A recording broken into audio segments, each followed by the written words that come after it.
Yo, what's going on, everybody? Xanthos Vice here, and we are finally back with some more Punishing Grave Raven. I hope you guys have a great day today. Where we last left off, we had finished the Nervatia story, and I gotta say, it was pretty good. Definitely one of the better chapters of this current section of the main story. Especially since, again, it wasn't really so much dealt too much with the whole situation, but again, it goes to show that there were definitely a lot more secrets being kept than we realized, especially that have even been sanctioned by Babylonia themselves, right? But again, we still never really got the question, why did it all have to be such a secret, right? Like, why couldn't Babylonia have at least given some of the truth? And did they really have to do it in such a cold way that it basically just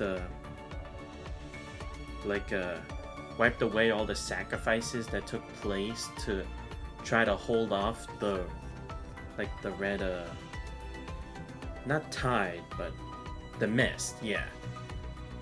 Because again, it's like, I wouldn't imagine Triller doing it, right? So it makes me think, is it like a different section that did it in particular? And now it actually helps segment the way to this next part of the story, having to do with Zet and possibly a new location, new area. I think it was supposed to be someplace in the sky from how they described, and with the new a new player on the board known as the Tower. Again, who exactly are they? Are they from Nanami's church, or the Church of Machina? Or is it that they're just a separate entity but similar to that of Gestalt? Kind of makes me think that, but I think it could also possibly be there's not only an observer in this world from the other plane of existence, right? I feel like this tower is someone else, another watchdog for those individuals that Ishmael talked about at one point. It seems like Leslie seems to have some kind of connection with them. We don't know exactly what it is yet, obviously. But to be fair, we do know that people on the control court seemingly have exceptional roles, right? The first being Ishmael, and now Leslie too. Again, I find it very interesting how Ishmael was the first one. I honestly thought she'd be the final boss, kind of person to try to understand this as such, compared to the other members of the control court that we saw of those three individuals. But getting her out of the way pretty early was actually quite shocking. Now that we see Leslie actually try to become some kind of force herself. And again, it's is she a traitor for that group that we dealt with, that unique individual from Liv's story chapter? It seems like that individual is gonna get involved again. But yeah, I don't know how it would play out, but we'll see. And of course, who better to be the main star for this chapter than our boy Kamui? Damn, it has been so long. My boy definitely needed this, bro. Because, Chrome, he had an amazing story chapter, but that was, so damn long ago. Wanshi, amazing, floating record. Seriously, what a floating record he had. First with the Hypnos one, and then the new one? Damn.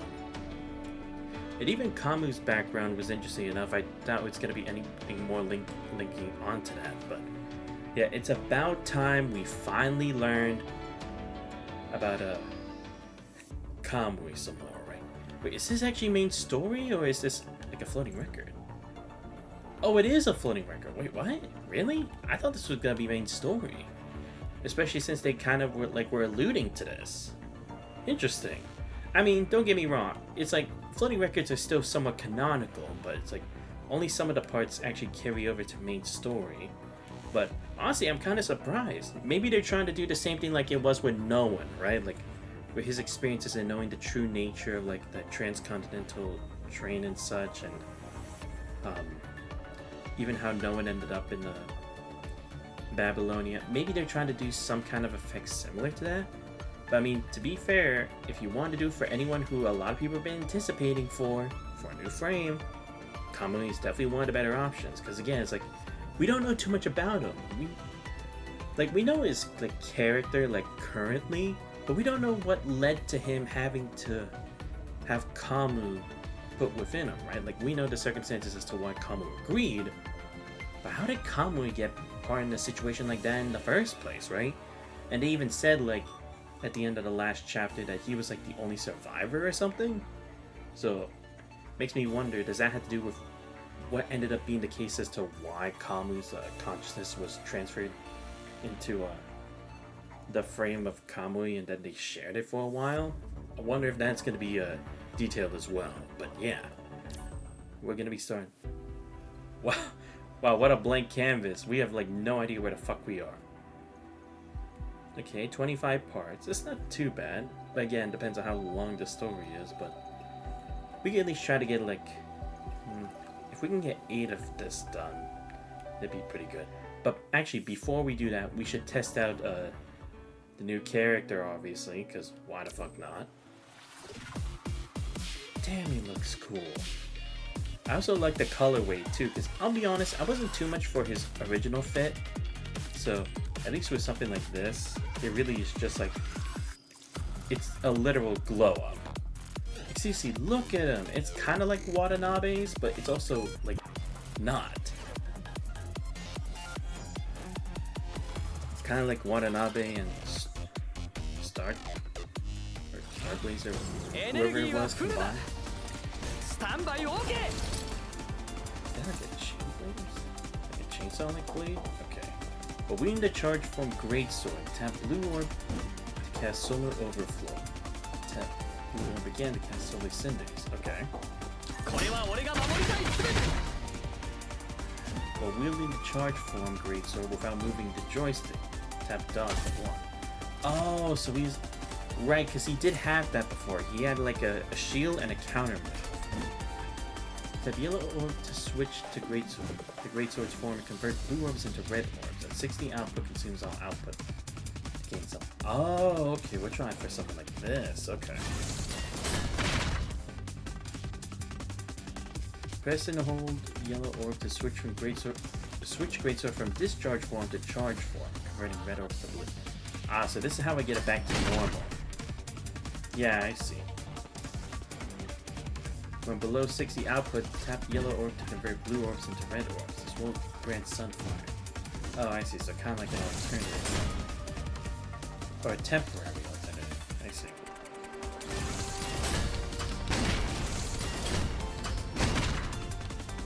What? A person hold. Whoa, okay, that's kind of like Vera's when she uses both spears. Okay. Oh, and an uppercut slash? That's cool. Wing discharge form Greatsword on the ground, press and hold dodge to cast Crown Arc. 90 outputs available, consumes all output to gain signature charge. Oh, okay, there we go. Oh, okay, I didn't do that right. Shit. Oh no, that says after landing.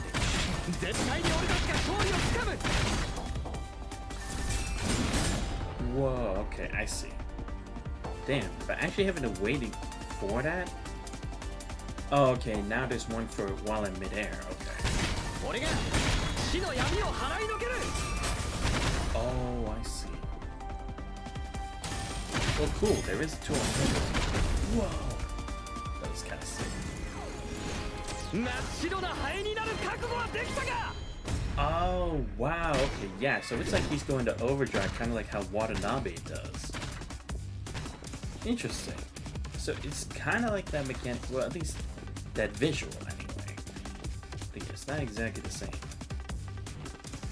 That's pretty cool.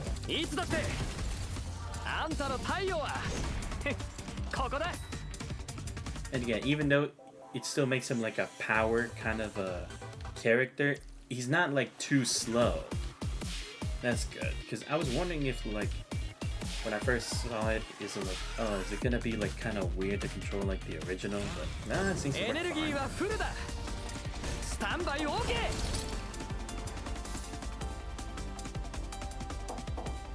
Wait.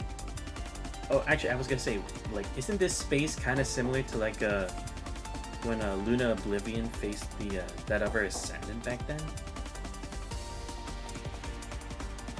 Oh no, yeah, because like the Agent Zero, right? Kind of.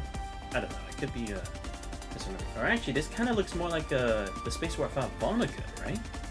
Kind of? I'm trying to think like what this looks similar to, because it looks familiar.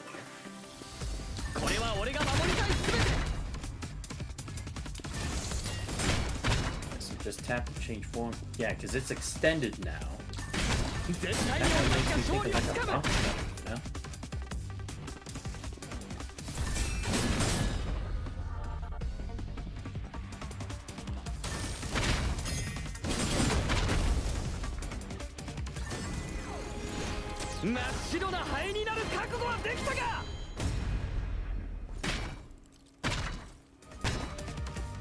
Oh yeah, you can actually see like the extension's not the same.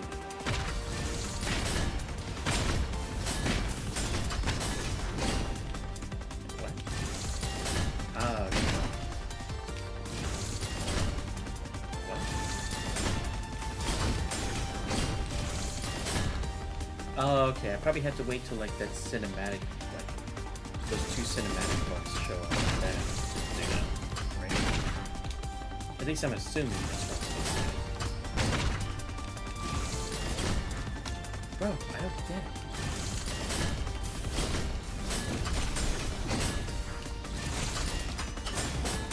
Oh, okay. No, I had to wait to see that charge below. I was wondering because it's like clearly I'm missing something.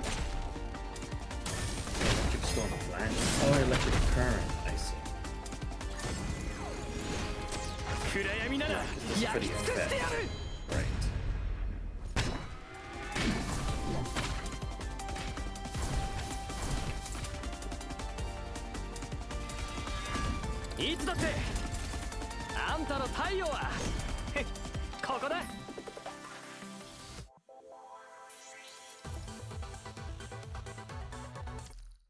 You know, I will say, I definitely do like how we're going a bit more into like the sci-fi element with like these like mechanical prosthetics show. Oh, I see. Yeah, because like I forgot. Pyrob has the plasma effect, doesn't she? Ah, okay. So this is who I should have partnered her up with. Gotcha. Yeah, so does that mean I don't put Vera in this team anymore? Kind of upset this team. But then again, I guess I could check the recommended to see.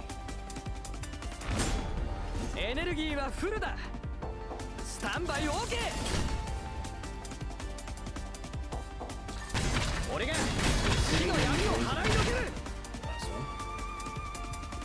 Tap yellow orbital wheel into the search form with at least 30 thermal points to deal plasma beam damage and generate bonus electric charge. Oh, okay.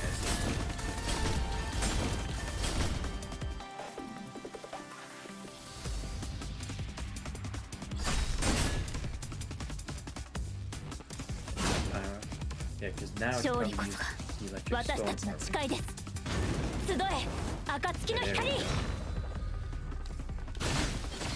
Oh, this is why I used the plasma ore.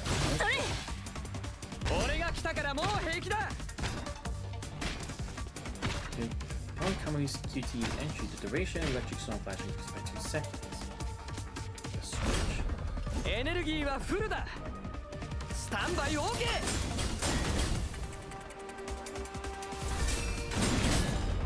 Okay.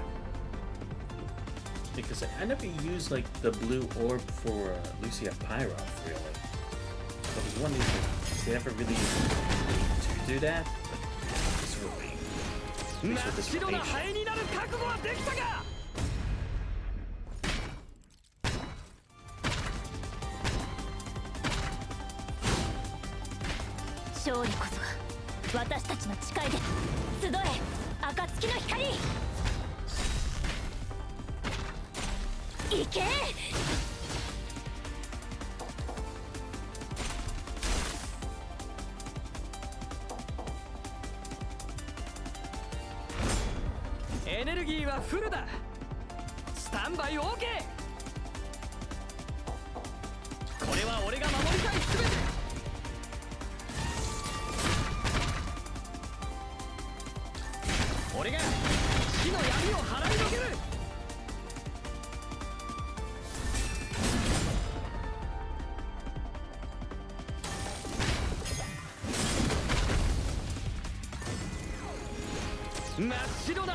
焼き尽くしてやる。いつだってあんたの太陽はここだ。 Okay. I mean, I'm not used to using heavy attackers, but first time for everything, I guess. Alright, let me see. Oh, right, he has a... He's like a connect event too, isn't it? Oh, right, this. Okay. Yeah, but just for pulls. Not like for characters like last. You never know. Last time I just kind of did it because it's like I could get the free Nervatia, but this one is like maybe I could take my time and wait till like if I somehow finish early on a stream, then maybe I could do that. Okay, at least the boss challenge isn't available yet. That's something. Let's see. I tried pulling for him, but I'm only up to 28 pulls, so it's definitely gonna be a while before I pull him anyway. But then again, like I said, unfortunately, I'm not gonna pull him. As cool as he does look, well, I don't know. I guess it depends. Because again, I'm looking forward to the new Alpha frame. I mean, come on, it's Alpha. Why the fuck would I miss that? But first, let me actually see what his recommended team even is, just to get an idea. Can I actually see anything? No. Oh no, that's just a file. Okay.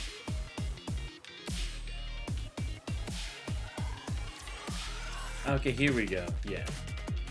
Oh, okay. No. So he replaces Watanabe. Oh, okay. I thought position-wise it's like... Well, then again, I guess maybe he switches position with Vera, but Vera just ends up in Watanabe's spot. Okay. I see. Sucks. But again, I get it, because for the plasma beam effect, it's understandable.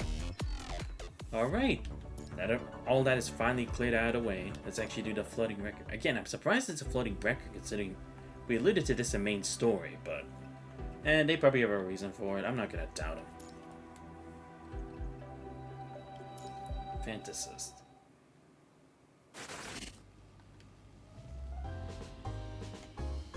What's up? Current time is... We're posted up in Babylonia's. As for the weather... Wait. What's going on?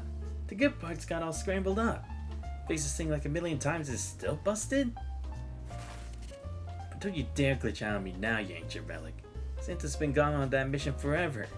Counting on you to help me set up the dopest surprise for the commandant.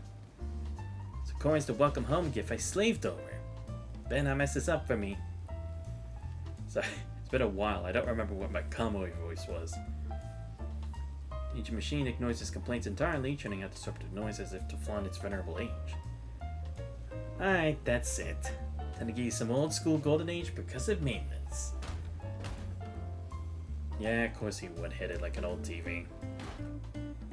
He's ever firm wax, but a long neglected antique recorder finally grudgingly wears to life.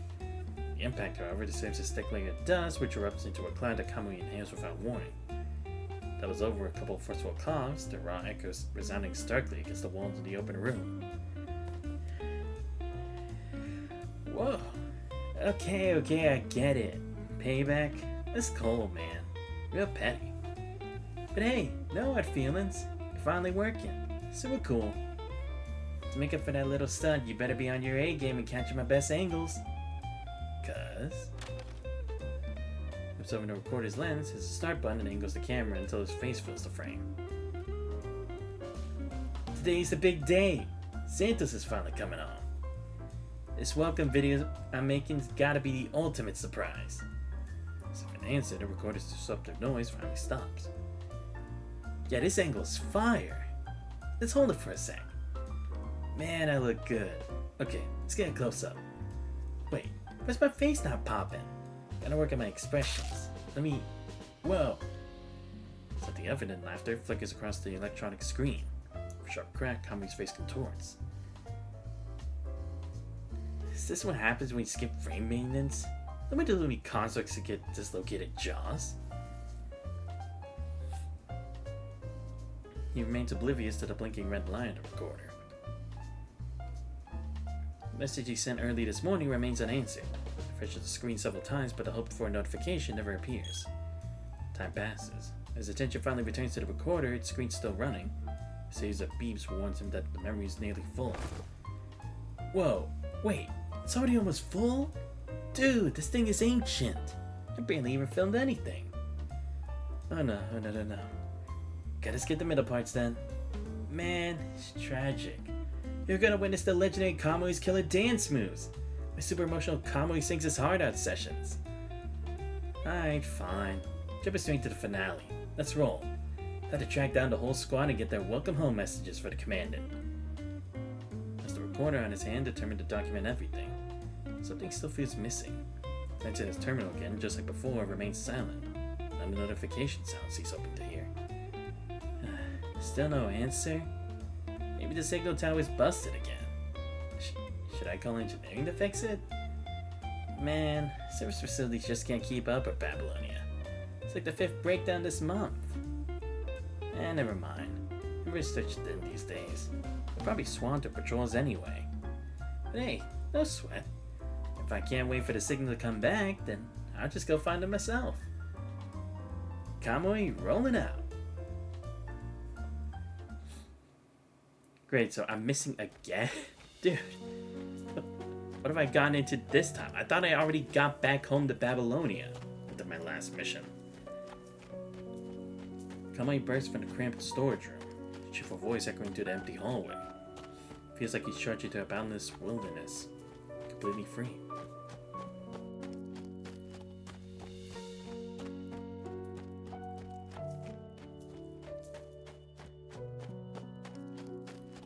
Back in Babylonia, he can never run wild like this.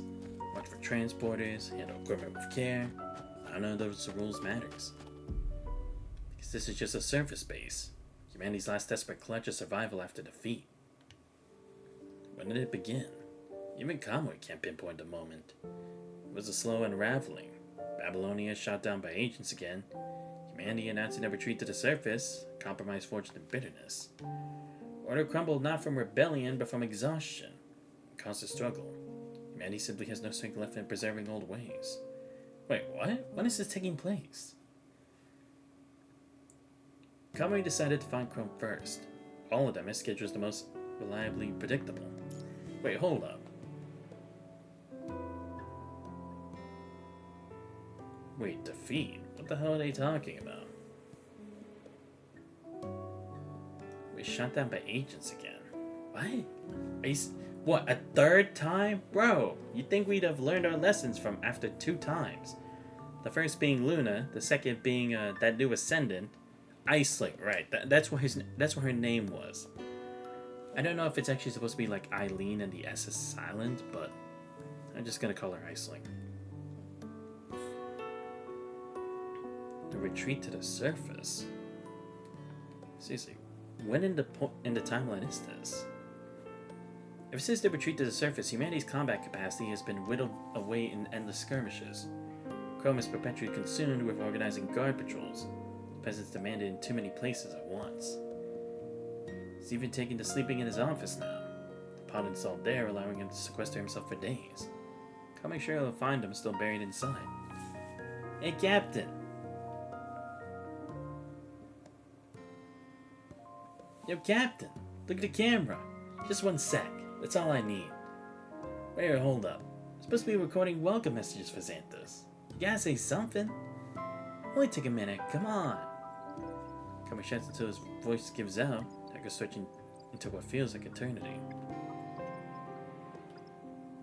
Whoa, stop right there. That's way too official. It's a welcome message, Captain. Just the mission briefing vibes. And as you, Chrome. Not as Captain Chrome on duty. What else do you got? Like, Faster and faster, the notifications come, a rising tide slowly submerges his questions. The murmured replies until nothing remains but the sound of their absence. Alright, I get it. You're busy. I'll round up the others first. Swing by when you're free, Captain. Follow me at the base entrance and welcome Xanthos together. Seriously, what point of time is this? Doesn't feel like the present. Maybe this is another timeline again? This time Kamui leaves faster than ever before. Doesn't want to leave traces of his gloom here from Chrome to see, or for Chrome to see. The choice is there. Survey's only grown harsher. Everyone's still able to carry weight as long as they stop counting hours. Time and energy must be devoted to battling hunger, disease, invasion, and death. Survival itself has become the most exhausting endeavor. It doesn't matter. Kamui knows Xanthus will understand the situation. Besides, there's still others around, so it's not a complete disappointment. Relentless pings of administrative work were seen into the distance. Some footsteps and ragged breathing rise to fill the silence. Wanshi, wake up! Rise and shine! I know you're definitely so crashed in your sleep pod. Coming in. Wanshi moved his pod out of Strikehawk's lounge as well. Back on the surface, he returned to being a doctor. The work never stops. He used to sleep anywhere, anytime, but not anymore. Now he needs a private space. A quiet lounge where he can steal precious hours of deep sleep when gaps appear. The reply comes from within. Wanshi must be under again, lost in one of those rare, coveted slumbers. Just as I thought. You sneaked yourself in again, didn't you? How many times is this now? Alright then. Don't blame me for what happens next. And I'll wake you up the loud way.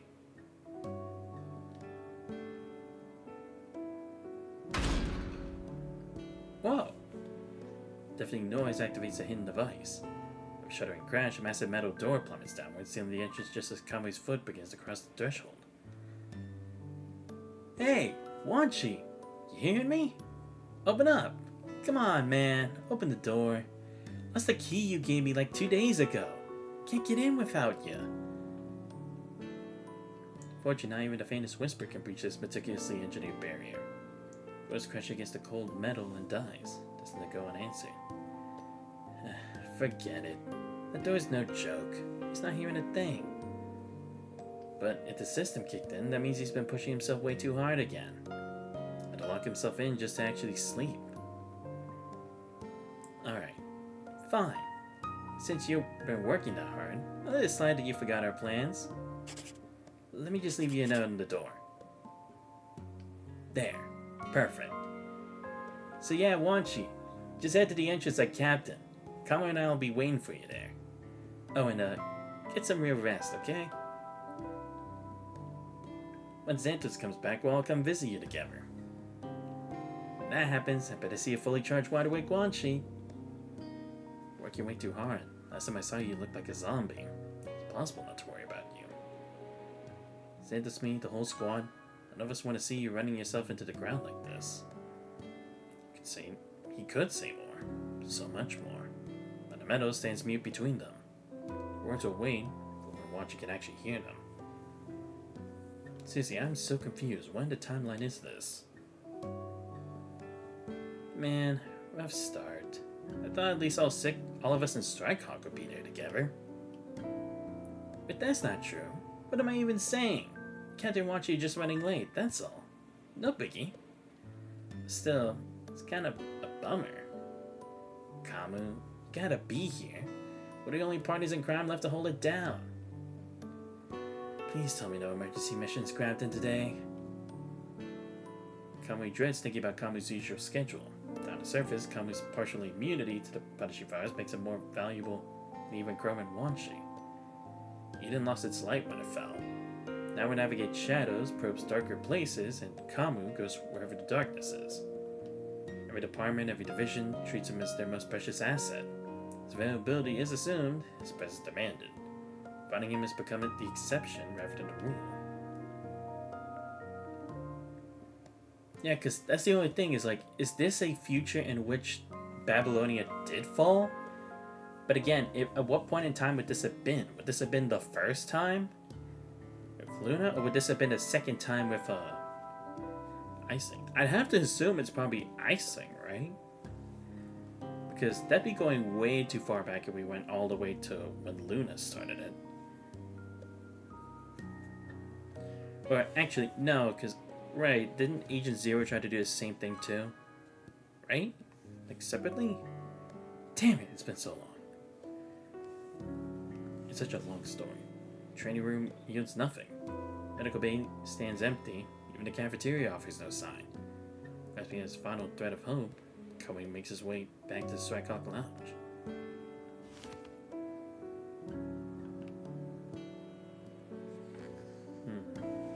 Again, I'm trying to think when this happened.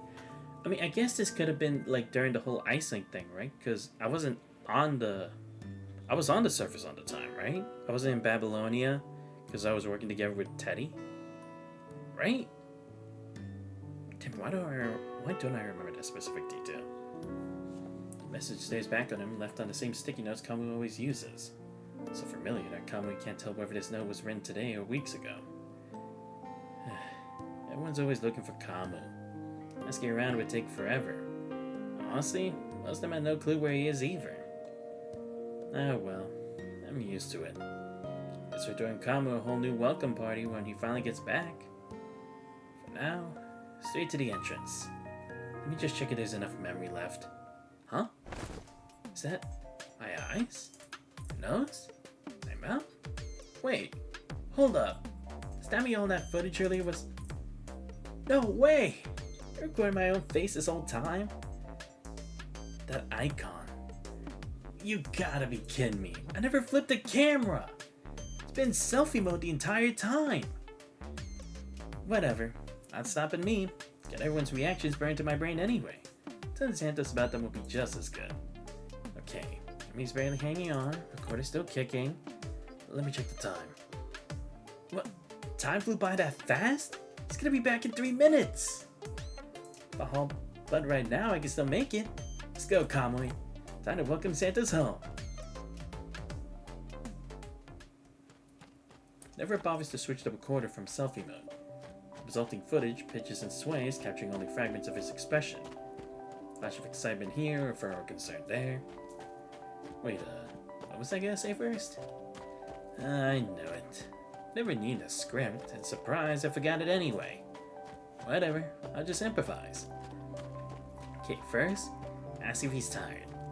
So thoughtful, right? Don't tell Xantos about everything that happened at the base these days. Commander's gonna be so into it. No, wait. Back is really the most important part, so that's gotta come first. Gotta reorder everything again. But hey, no stress. The ultimate surprise is gonna be that thing anyway. Unless he's in like some kind of simulation of a future. So talking, Kamui arrives at the main entrance. His eyes snap upwards, seeing the top of the door frame. Seeing that gift. Magical thing that brings joy like a spell whispered into existence. He's ready to embrace the arrival of happiness. Spreads his arms wide, preparing to welcome the arrival into a warm embrace. His palms turn upward, lifting slightly. Gesture meant to spare the commander's travel worn clothes from further dust and to receive that enchanted token of happiness. Both his arms and palms only find emptiness. The spell, for all its promised magic, fails to manifest. Huh? That's weird. No way I got the time wrong. It's the one thing I wouldn't mess up. Something happened on the way? Maybe the commander just got held up. This confetti thing. Of all times to break down, it picks now. No one arrives. No one leaves. Kamui stands alone at the entrance, trapped in a cycle of speculations with no one to confirm or deny any of them. Should he wait? Should he reach out? Both options seem equally viable, both feel equally futile. Whatever. Guess I'll head back. It's getting late anyway. I'll just wait a Xantos sleep pod instead. Now that'll be a surprise. Daddy's gone in a flash, not a single glance back. Boisterous as always, Kamui charges towards his destination. Sleeping pod waiting in Xantos' lounge.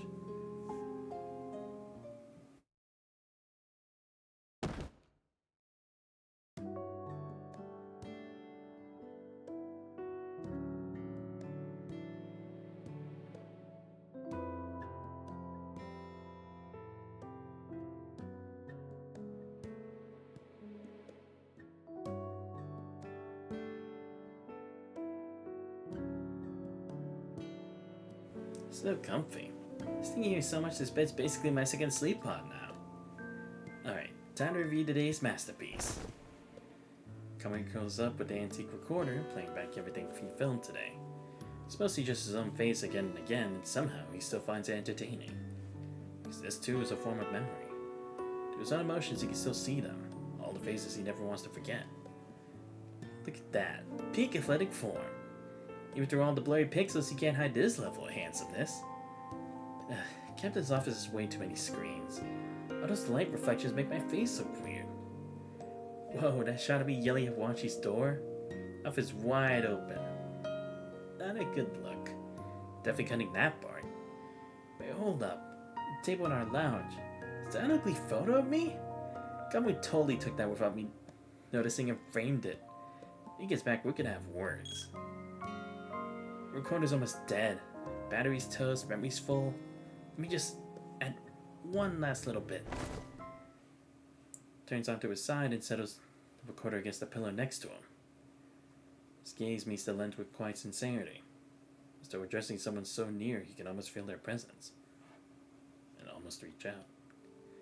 This bond is just between us, okay? No one else gets to see it. Just you and me. You've been gone so long in that mission. I know it's important. I get it. But waiting's hard. It's been so long that some people started saying you might not come back at all. I can never believe that. I've been waiting this whole time. And finally you sent that message about coming home. Getting ready for so long. Waiting for this day. So why'd you break your promise again? Something happened on the way? Okay, I'm getting sleepy. I might just pass out mid-sentence. Fair warning. Gun overtakes him without warning, so he drowns out the recorder's tiny protest. His eyes grow heavy, vision blurring. In the shadow of the room, he doesn't see that the recorder has gone dark, its power spent. It's silent, but it's finally still. It's okay. Tell me once, if I wait too long, just take a nap. When I wake up, you'll be right there.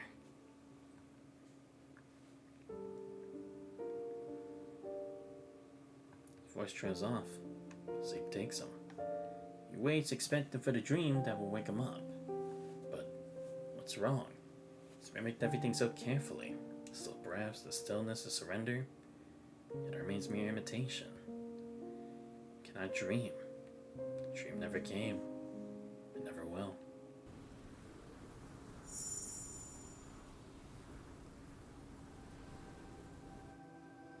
The wind screams outside. Needle light pierces the room and finds his face. Stabs at his closed eyes. Too bright, too insistent. In this heavy darkness, even such a thin beam demands wakefulness. Opens his eyes. Night means day. Day means no sleep. No sleep means no dreams. No dreams means waiting. We know Xanthus will not come back. Consciousness returns, and with it, the familiar impulse to reach for the recordings. While his fingertips meet unyielding metal, he remembers the truth. How many versions has he recorded? Countless.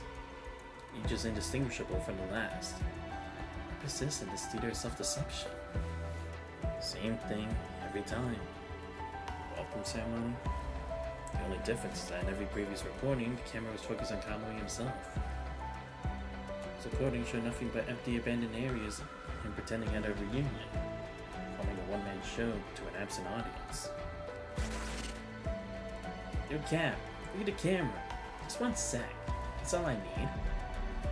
He stands at the doorway, called Amy's camera at the empty office. Chairs wear thick coats of dust, exactly untouched as they have for ages. I know you're definitely so crashy in your sleep pod. Coming in. His gaze shifts to the sleep pod standing open in the distance. Clearly sees that no one rests within them anymore. In silence, like heavy tombs. Please tell me no emergency missions grabbed him today. Nose yellowed with time, the remnants of Kamui's vital fluid discovered by other soldiers in some forgotten corner. Final message from the departed. Whoa, what the hell? So what, it's like he's just all alone here? Wherever this place is? It's crazy. Kamui in its mercy shields Kamui from what he cannot accept. It erases deliberately, selectively. 4 fragments remain, he assembles a mosaic of presence. It seems that everyone's still here. The dream remains intact. Why is this happening? I just wanted to fall asleep and see you when I woke up. Why didn't you show up? I can't accept it. I can't accept that you're never coming back. I don't want to believe it.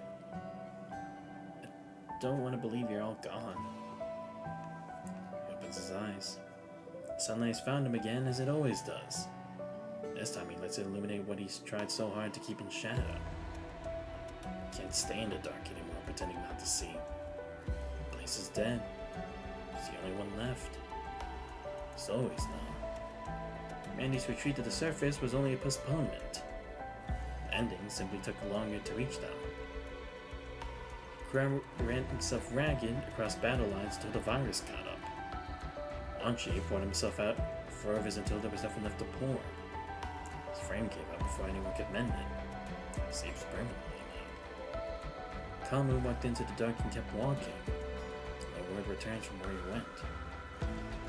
Santos? Never sent a message. Never named a day for coming home. Follow already marked the commanded deceased.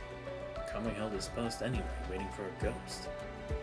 Yesterday at the last edge of this empty place, the waiting ended. He found what was left. A human body broken apart, turned to the earth in pieces. Can't keep the truth out anymore. There's no one else. No humans passing through. No constructs pausing to rest. Not a single living thing shares this world with him. Only Kamui remains. I'm never gonna see you again. Am I, Santos? It's okay. I'll see you in my dreams. So please, let him dream. Whatever must be done, let sleep claim him quickly.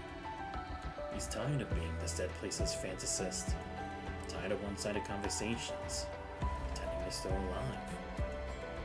There's only the dark room, loneliness, countless good nights whispered to no one but himself. He misses talking with everyone. Hello, Kamui. Nice to see you again, Kamui. Good night, Kamui. Good night. He reaches into memory, grasping for the echo of everyone's voices as they wish him good night. Yeah, good night. And good night. Yeah, good night. Good night, Kamui. He heard them. Was he missed so much finally reached them? So let him sleep now. That embrace, as warm as those remembered voices, found its way to him at last.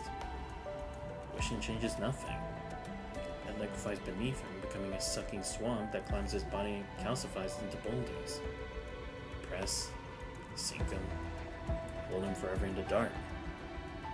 Kamui offers no resistance. There's no wish to rise.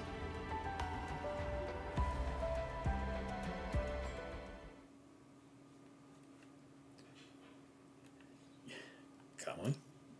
Kamui? Ow.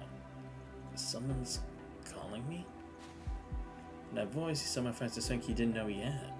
Extends his hand through the weight, pressing him down, and finds another hand waiting. He's reaching for him, pulling him into light. Time to wake up, Kamui. Santos?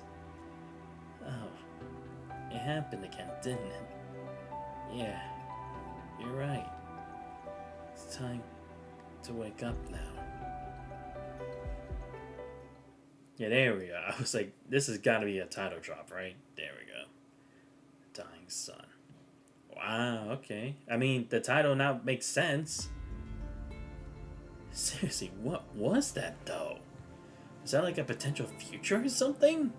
Like, seriously, it's like, talking about Babylonia falling, it's like, is it a situation that's already happened before? Or is it like a case where it could fall again, but this time we wouldn't be able to do anything about it? mode, whatever, we'll forget. His eyes open upon a world no longer composed of darkness and its poor imitations of light. A familiar mind beacon draws him upward toward warmth, toward wholeness, toward himself.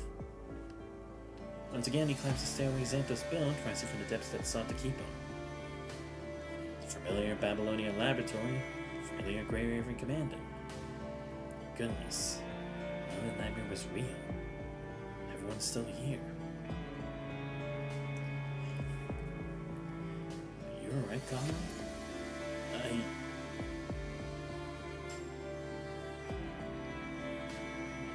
But the nightmare has carved itself into his bones. Shadows still moving beneath his skin. Fear follows him like a patient ghost. Unshakable coldness refuses to release its hold. Is it all just an illusion? Are you even real? He's now instinctively in desperate need of proof. Hands already there. After on is. Gentling the almost invisible tremor that betrays his fragile state. I think I saw something this time. I record the entire process. No need to repeat yourself. There's some improvement in your mind recovery, but still minimal. As for the pseudo-nightmare phenomena caused by mind turbulence, they're consistent with previous occurrences. Oh, a pseudo-nightmare phenomenon? Really? Okay. Interesting. Yeah, because I'm like, we never really dealt with nightmares or anything before, right? But it's like, I don't know if this would deal with time travel again already, right? Because we kind of moved on where it's like, we can't turn back the clock anymore, right? Because that was supposed to be the point. Ishmael gave us a chance, but that would be the only chance she could give us, right? And it doesn't seem like there's any other unique being who would be able to give us that chance again. So it's like, would we really dive into that already?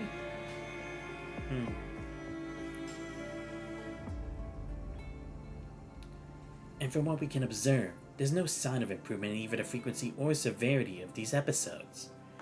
Oh, right, yes, because... No, actually, this does make sense as to why we're talking about this, right? Because again, it's like, there are more mysteries of the mind than even we can fathom, right? It was the same with last chapter with Narvatia. It was the same with Liv, but in a completely different way. So it's like, now we're starting to ask the real questions about what exactly is the mind? Do we really know all its secrets, or is there still more that even we don't know? Did Dominic even know all of it before it disappeared? Remember, Kamui, I know this is hard, but you must try to overcome it. This is the inevitable side effect of the Corona gene. If you want to fully master this frame, you have to make it work. The Corona gene? That's a new one.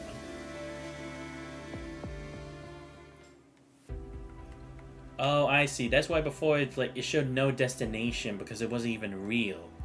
But now we're actually somewhere, right? And I was also thinking, it's like, those light spots on Kamui's body and the visual, it kind of looked like a city to me, but I didn't want to say anything because I thought maybe I was wrong.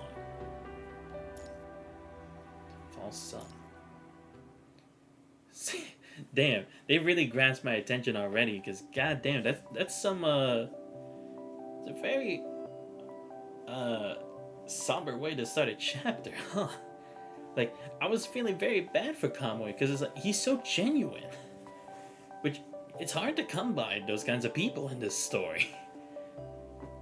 So it's like, actually seeing him like that, it's crazy. Especially since, like, he's always been one to look on the positive, but, again, shows the reality that even that kind of facade that people put up to protect not only others, but themselves, can wear down in time. Shit. Corona gene.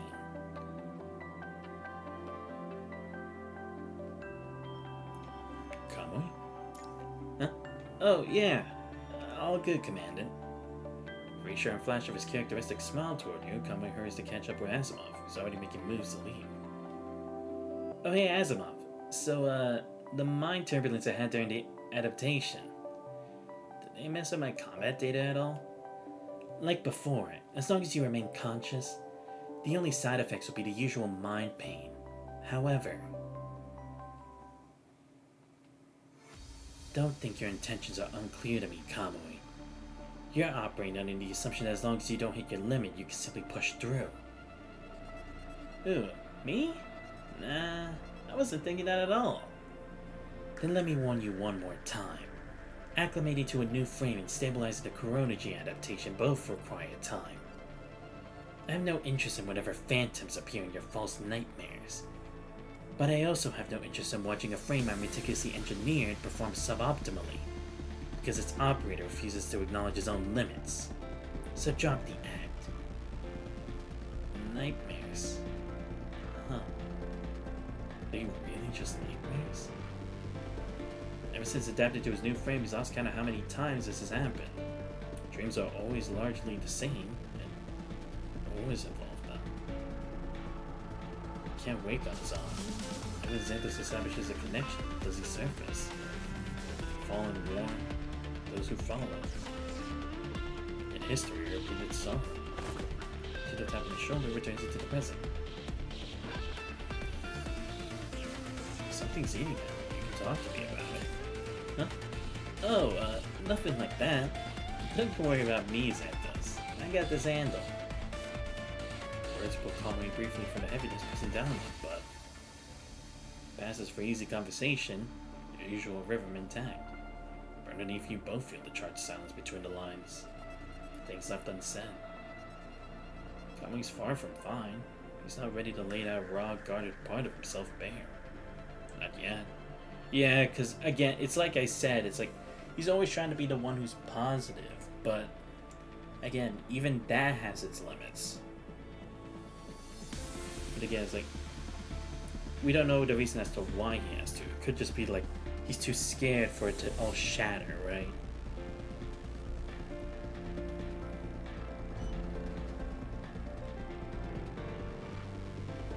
As urgent communication from Commander Nicola. The meeting scheduled for 2 hours from now has been moved up. You're both to attend immediately. Seriously, what is this gene that we're even talking about? I'm surprised we're not talking about it yet. And Chrome was asking me about Kamui's frame adaptation status. But if I recall correctly, those reports were to be forwarded directly to the team captain. Yeah, about that. Didn't the commander stress the whole mission confidentiality thing earlier? Anyway, sounds like an emergency, right? Let's roll. We should all head over together. Takes the lead starting ahead of you and Hasselhoff. Yeah. It's like he doesn't want the captain to worry either, right?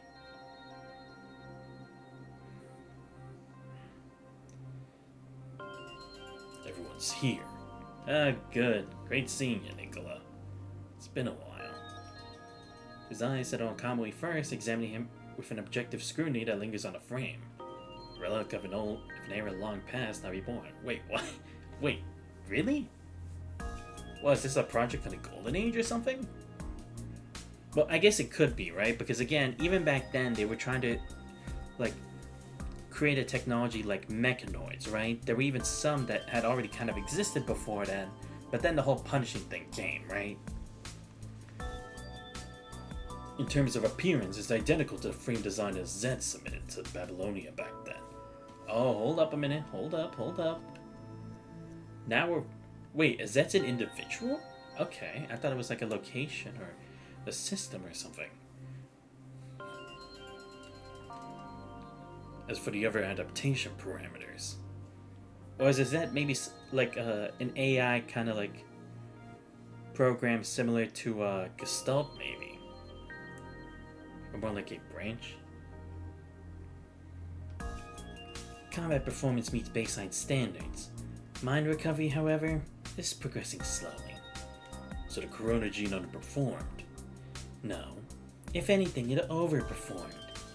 I've since gathered substantial information regarding the Corona gene, solar essence, and the Azet military base itself. Oh, okay. No, so yeah. It's a military base. I see. So it's kind of like the name of like an organization or a group. Okay. Because I was wondering, it's like, would it really just be an individual? I was brought in to assist with the adaptation process. The details weren't exactly front and center. What is the Corona gene exactly? Yes, thank you, commanded version of me. The corona gene was originally developed as a vaccine-class biological product, a genetic enhancer technically. It was considered a failed project because its effects were narrowly limited to the human brain, enhancing consciousness without producing any other physiological benefits. Wait, what? It was a vaccine biological product?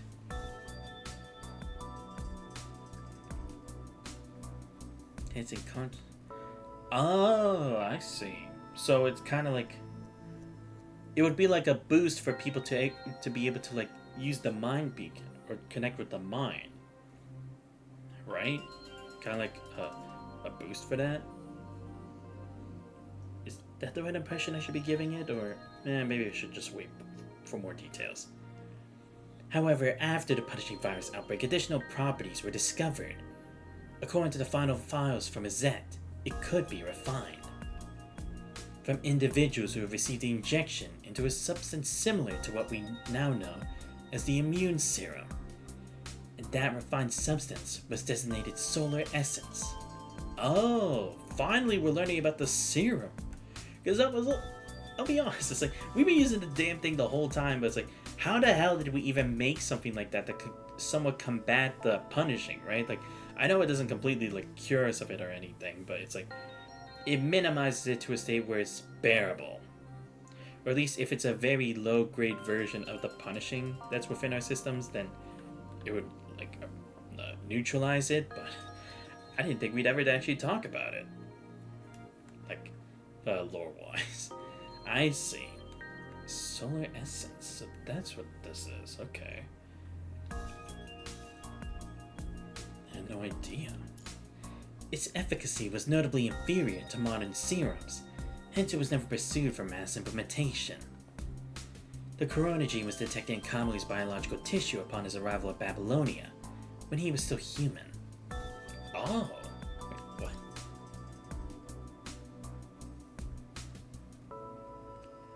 Oh, so he already had it like injected into himself before then?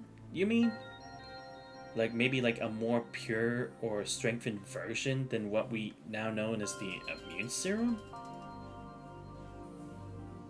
I see, when he was still human. Fascinating.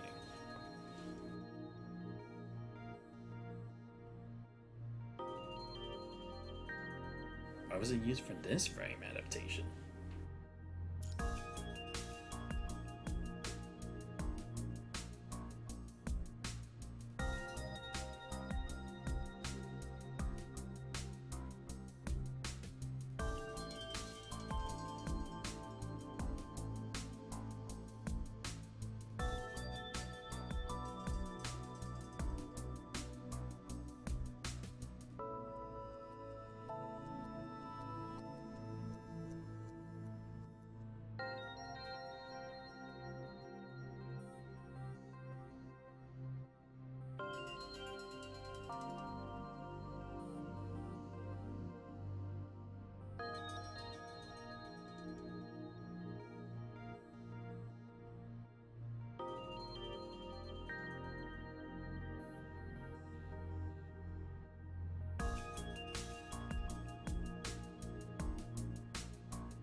Sorry about that. There was like noise like outside the room, so I didn't want to like have that part of it. Let me see.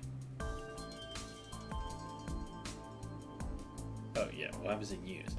In theory, the chronogene should have no effect on a construct. It's possible that during this human phase, Kamui's consciousness had already integrated with the gene to some degree, and that unique signature was preserved through mind transfer.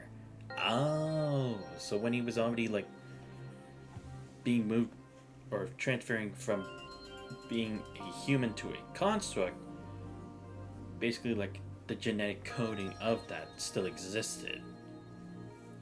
Probably almost its entirety. Okay. So it really was like almost a pure contained sample.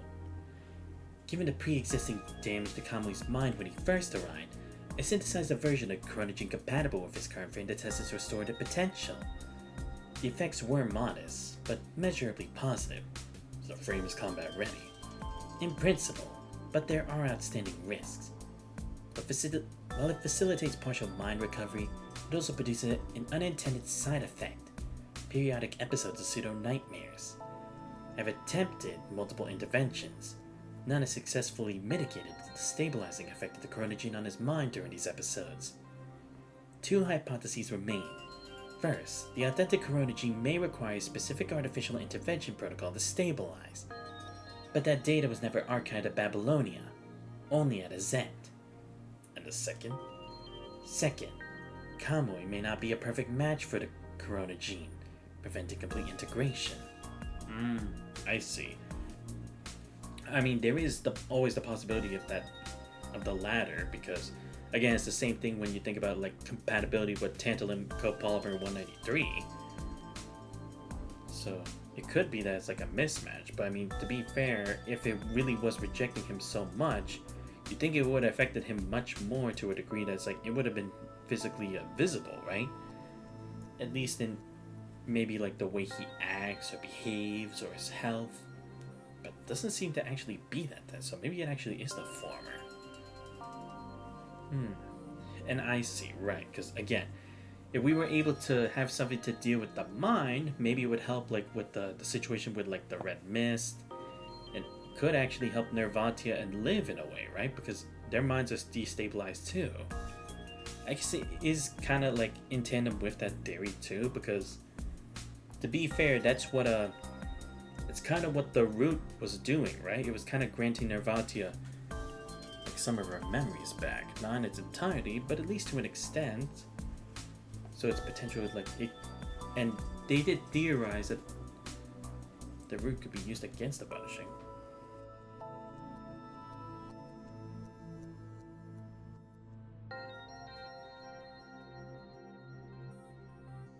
Alright, just read this. According to Azet's archives, individuals of perfect compatibility could undergo a metamorphosis genetic enhancement and accumulate solar essence, which the records term Golden Sun.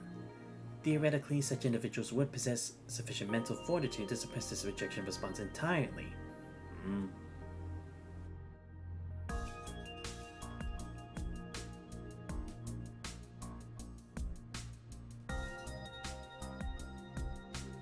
But at present, we lack the means to determine which hypothesis is correct.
could probably read a bit more now. Sorry, it's just like there's always stuff going on in the error room right now for some reason. Golden Sun. Do you remember it? Something, Kamui? It's a little better than before. I can remember some of the basics now. The Z archives do reference solar essence. Without physical samples, however, I'm working for theoretical reconstruction based on their documentation alone. Seems that Corona Gene is having at least some measurable effect. So the frame's good to go for the field deployment, yeah? The frame's combat ready, then Commander. I'm formally requesting approval for my solo retrieval mission application. The one I pitched before. Get back whatever Babylon needs for that run. Quick and clean. Guaranteed. What mission? About a Z. The Z military base? You should be aware of it. The Z. FOS's affiliated installation. A hatchery for humanoid weapons by design. Ah, there we go. FOS once again. It's also where Kamui was sent from. Ah, okay, yeah, so... Yeah, because again, they just say he was like the last survivor or something from there, right? Kamui was sent from? Zed was the first official test site for the Corona G modification. The archive designates it Project Barleycorn. Kamui, when he was human, was one of the modifiers produced there. Oh, so he was a test subject for this already. Years ago, Zed was overrun by an unknown corrupted on the surface, resulting in total personnel loss. Kamui was the only survivor recovered in critical condition, transported to Babylonia, where his consciousness was preserved. Right. Okay. Okay. At least that kind of explains a bit more of that. But okay, no, so again, this probably would have been something they were already studying after the punishing virus came, right? Like during the post-pandemic age? During that window, Kurno intercepted a batch of consciousness data through special means. Kamui's was among them. His damaged consciousness was then placed within Kamui's mind. Ah, there we go. Now we finally have an explanation as to why they decided to put the two together in the first place. And of course, fucking Kurno. Like, am I really surprised? So the mission target is... After we lost contact with the FOS starship, we made repeated attempts to restore communication. In the process, our analysis indicates a Z maintained persistent close contact relay with the vessel in the past. It's possible their equipment retains the capacity to establish a direct connection. I thought we could already detect the starship signal. Detection is not communication. We can confirm its existence from a single directional vector. We cannot establish dialogue. Yeah. Because again, it's like, that's only acknowledging its existence, but that's not making contact. That's something completely different. Right, because Leslie was also saying too, like, she also saw that, like, icing was already on the move there, right? But she wasn't gonna tell anyone. According to her discussion with Tower, they were gonna wait to see how things played out between Babylonia and Icing. Then they would be there to get all the spoils, whatever the spoils are. And yeah, I guess by being part of the control core, they would already know about the research put into the Corona Gene now. Okay, so that's how that all connects. Something even Babylonia can manage? Might be possible with some old surface equipment. And that's one of the objectives. The second one. Kamui draws himself up, attention sharp and focused on Nicola. In his gaze, anticipation mingles uneasily with worry. Not long ago, Babylonia received a distress signal. What? Now, it's gotta be some kind of trap, right? Like, someone's trying to send us there. Signal sender? Is that? That's impossible. Babylonia's archives say that place should be... Years ago, Zed sent a distress signal to Babylonia reporting a massive corrupted assault. Afterward, they dispatched an escape pod with only severely wounded Kamui inside. Afterward, Babylonia attempted repeated contact. No response. FOS deployed surface teams, but the set was gone, vanished without a trace. Ah, right, because again, that's why it's in the sky now or something, right? Because it just disappeared. However, 3 days ago, we received this. The Zed was under attack, requesting Babylonian support.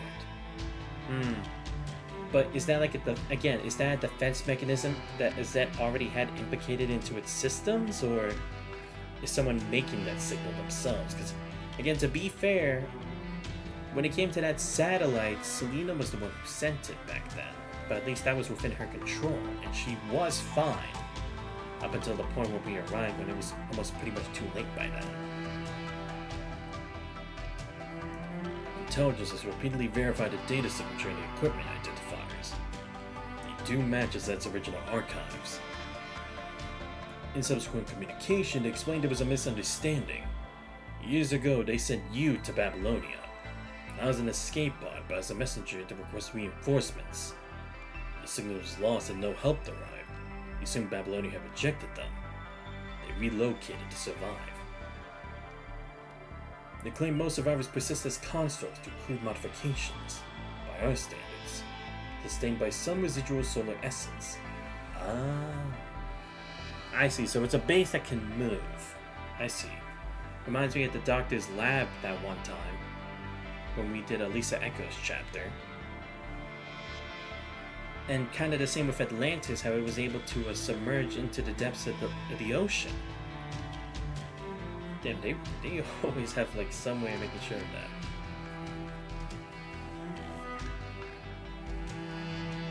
Furthermore, according to them, Zed's Project Barleycorn succeeded. The Golden Sun remains active on the surface to this day. Can we verify their identity? Not with absolute certainty, but the signal originates from Zed's authorization protocols. That much is confirmed. But why now? Why reach out to us after all this time? Reportedly, the old Zed site is under attack by an agent. With limited capabilities, they're seizing this opportunity to request Babylonia's assistance. I mean, I guess, because again, it's if Babylonia misunderstood the intentions and didn't send help immediately like they had intended, I guess it's you couldn't really trust them, but it's at this case now, what do you have left to lose? If they don't send help, it's over, but if they do by some miracle, then it's a miracle. How? Scouts dispatched to investigate the area confirmed evidence of agent activity on site. The communication device remains inside the Zed base, so most certainly what the agent's targeting. If we lose it, we lose our only lead to the FOS starship. Must retrieve it quickly. Yeah, and again, this would be why Iceling's so hell-bent on this, right? Because, again, connection to FOS. If there are genuine survivors in that base, and if the residual solar essence they describe is real, those are the resources we can't afford to abandon easily. I still want to do this alone, Commander. Give me something solid, reasons, and assurance.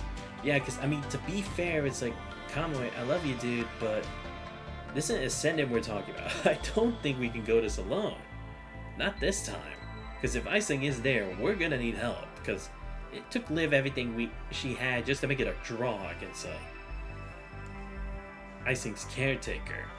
Who knows how much Icing's powered up since then, and if she has reinforcements.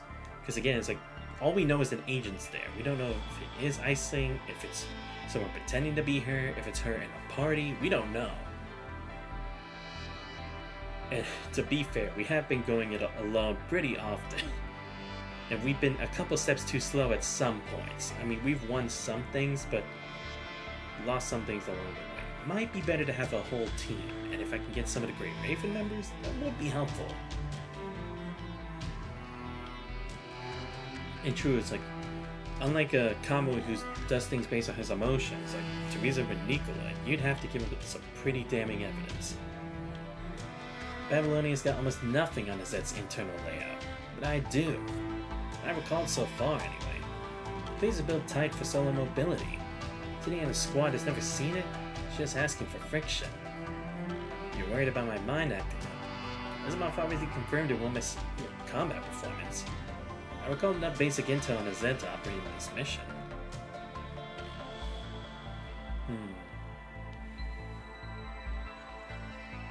A communication device?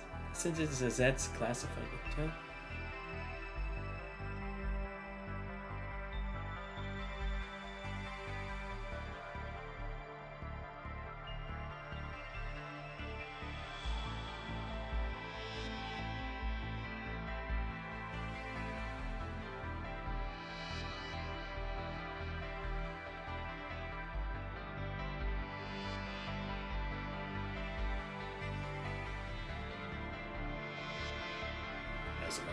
Your assessment?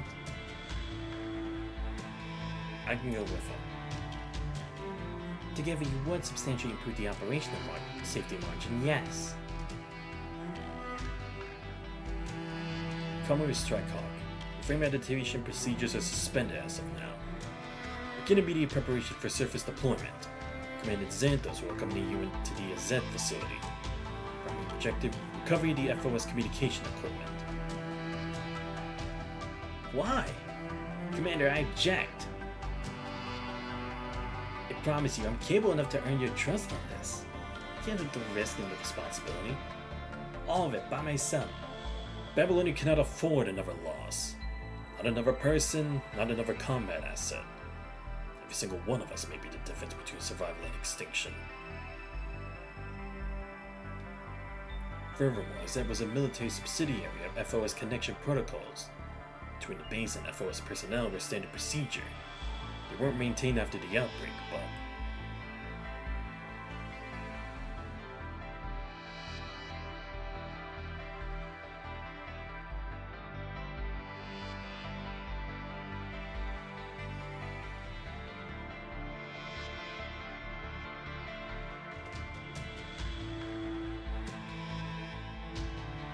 Oh, sorry about that. According to assignment and rotation protocols, my designation was theoretically mapped to Xanthos from the start. Precisely. Which is why this configuration is optimal. We need someone who knows Azent, and we need someone who carries FOS clearance. Together, you're the complete package. Yeah, that is true, because I didn't understand what Kamui meant. It's like, just the two of us? I don't know, but he wants to do it himself? Not when there's an Ascendant, bro. If it was just a regular mission, definitely, but Ascendants, they are way too unpredictable. We can't take that chance. Like you said, we're gonna need everyone. Because, again, it's like, this is survival of humanity we're talking about. If an agent's after this must be something important. And we need to make sure that we're prepared to face anything. Because, like you said, if we lose one asset, that could change the balance entirely. We don't know how the balance even is, especially with how unpredictable this new group of Ascendants are. Like John Doe, Iceling.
Sorry about that. I was dealing with a bit of a headache kind of situation. I'm good. I'm back. Kamui, what's worrying you? Why you notice the conflicting churning inside Kamui? It's just... Do you want a different commandant? That's out of question. I trust you. Of course I trust you. It's just... It's my unfinished business. I'm gonna drag you into it. In the end, Kamui swallows the words. Military reconnaissance has swept the area repeatedly. Apart from suspected agent activity, no high threat signatures have been detected. It says its internal structure is narrow, unsuitable for squad tactics. Chrome will deploy with Strikehawk shortly after your insertion to provide guerrilla support nearby. If you encounter anything anomalous, request backup immediately. We're on a timeline, Kamui, Xanthos. It's the most efficient configuration available with all factors considered. Hesitates caught in the brief internal struggle, fighting down a desperate desire to search for the perfect solution. One that keeps everyone else safe. I accept the mission. I'll go prep right away. I believe in you, Xanthos. But if anything goes down out there, I'm first in. I'll keep you safe. Fighting for Babylonian humanity is my absolute duty, no matter what. Besides, perhaps he did see a way to clear away the mist entirely. Amid the shadows of the past, he cannot quite grasp. The future, he now rushes toward. If they're really out there, survivors, they've been waiting for someone to come back. I swear, I get everything I got to bring them back. I can barely recall their faces now. The weight of what they mean to him has never faded.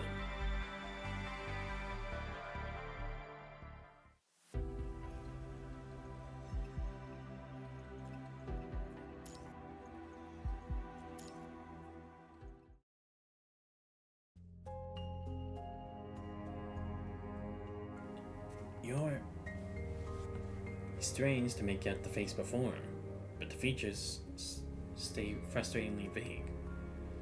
Could you stop running off ahead all the time? How many times do I have to tell you? The others can't keep up like that. You wait for them. That's how it works.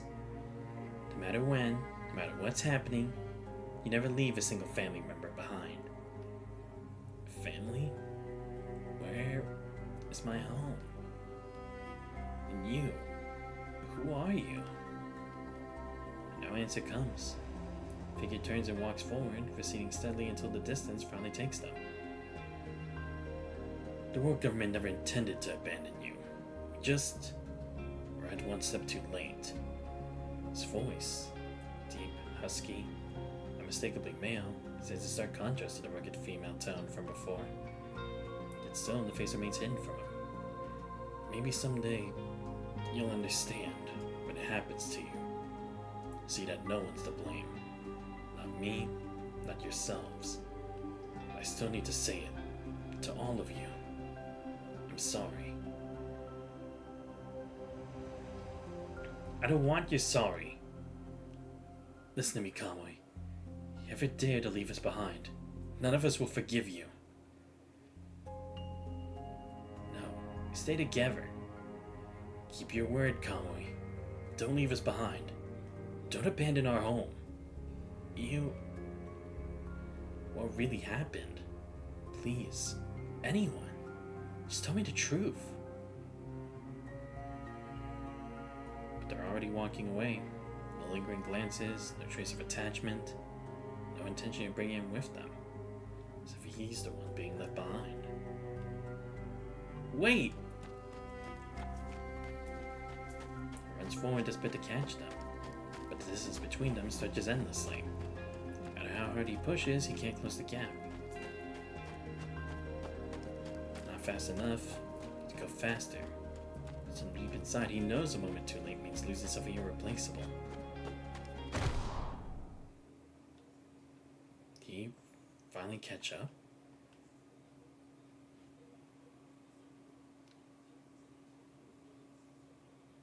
Hope flickers as Kamui lifts his head, yearning to see their faces clearly at last.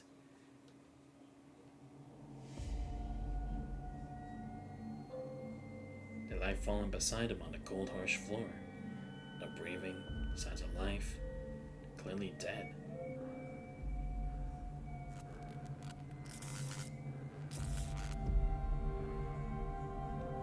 The dead continue to cry out.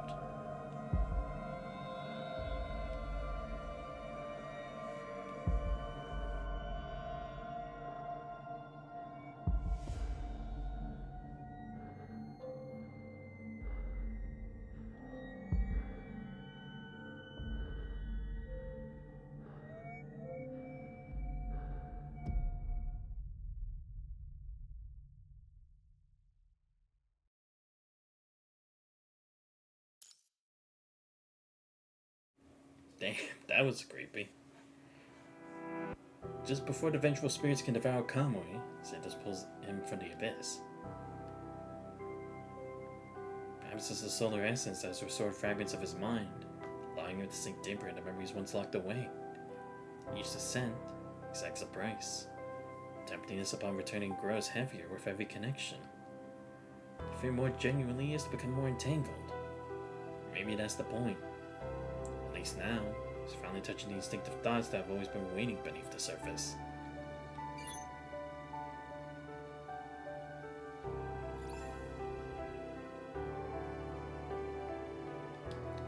I forwarded copies of the report to your terminals. This is the final pre-deployment assessment. All data will be archived accordingly. In summary, the attorney in Frame's mind turbulence issue remains unresolved, preventing risks. However, all of our metrics meet baseline requirements. Deployment is approved. Is there any way to mitigate the turbulence? For example, in the Project Barleycorn archives, did anyone document any prior experience with this issue? Those obsolete records offer no practical value regarding Kamui's current frame. Project Barleycorn involved far more extreme cases.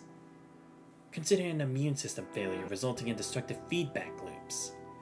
Archival records designated these subjects as sunspots. Their genetic integrity wasn't sufficient. They were gradually assimilated by the coronagene's defective segment, compromising the immune response entirely. This rendered them exceptionally vulnerable to punishing virus infection, rapid deterioration, followed by termination. The world government's handling of sunspot cases at the time, while not explicitly documented, the outcome was predictable. They were likely abandoned entirely. We're diverging. My recommendation stands. You deploy surface side in its current state. Be prepared for frequent turbulence episodes. That concludes my evaluation. You still believe this won't compromise mission integrity? If no further objections. Even a mind connection can't help stabilize him. The connection can theoretically promote stability, but the root cause is fragmentation. A connection can stabilize a structure that's crumbling. It cannot restore ruins to their original state. Not even you can accomplish that, Xanthos. Of course, these are hypotheses, not conclusions. Since you're heading to Z shortly, your investigation may yield additional context. Kamui's mind damage predates his arrival at Babylonia, after all. It almost certainly tied to the modifications performed during Project Barleycorn. Just to be safe, take this portable detector with you. It analyzes small solar essence sources for viability. Gold readings indicate safe consumption levels. Red readings indicate punishing virus concentrations exceeding critical thresholds. You see red, seize all contact immediately. Back during the adaptation before, remember we tried using that solar essence stuff to patch things up? Think that might be worth a shot? The probability is reasonable. During previous modifications, your mind partially fused with the corona gene. Residual substance at the damaged terminals appears compositionally similar to the solar essence. However, most of what I administered has been synthetic. You can locate and integrate the original solar essence of a Zet. Regeneration may be possible at the damaged parts. Again, this remains hypothetical. I still recommend additional defensive countermeasures before surface deployment. Defensive countermeasures? Wait, You mean those consciousness anchor things you mentioned during the last round? Correct. Similar to mind beacons or connection itself, they allow commandants or constructs to establish stabilization points within your mind. Functionally, these anchors are specialized information packets. When activated, they assist the mind in temporarily regaining clarity. The response is faster and more robust than standard connections, making it an ideal preparatory measure. Yeah, but remember you saying if someone's mind gets wrecked bad enough, broken anchors can backlash on the person who set them. And even during the setup phase, they would have already started carrying the weight and the negative side effects, right? Every method carries side effects. This one remains the lowest risk option available. I get that, but why spread the risk around, you know? It's cool. Let me handle my own mess. Not gonna let it drag anyone else down. Asuma especially remains unsurprised. Choose not to argue further with Kamui. Instead, his gaze flicks meaningfully toward you. Then let's proceed with the final frame inspection. The estimated time should be... The moment your terminal vibrates, a quick glance reveals both the message and its sender. Please keep Kamui busy for 5 minutes. Chrome. 5 minutes. Let's start with the mind connection. Xanthos, I need your assistance. Understood. I wonder if Chrome contacted Asimov too, to get that message. Standard procedure, so Kamui has no reason to refuse. You and Asimov fall into easy wordless collaboration, drawing out a simple 5-minute check into a solid 15. Didn't Chrome say 5 minutes? That's an Asimov, brow raised. This will be suppressing an eye roll, shooting back a look that practically shouts, "Don't look at me, I have no idea." Dumbass. Okay, Commandant Asimov. I can see what you're doing. Can't fool me this time. My friend's good to go, right? So let's bounce. Got a mission to start. Kamui. Yeah. Unfortunately, you can't say no to the boss. The moment that familiar voice calls his name, Kamui's enthusiasm evaporates. Captain! Hey! What's up? It's so crazy how, like, Kamui's so high definition now, and Chrome's still, like, in his, like, the former art, right? One of these days, they're gonna give Chrome a new frame.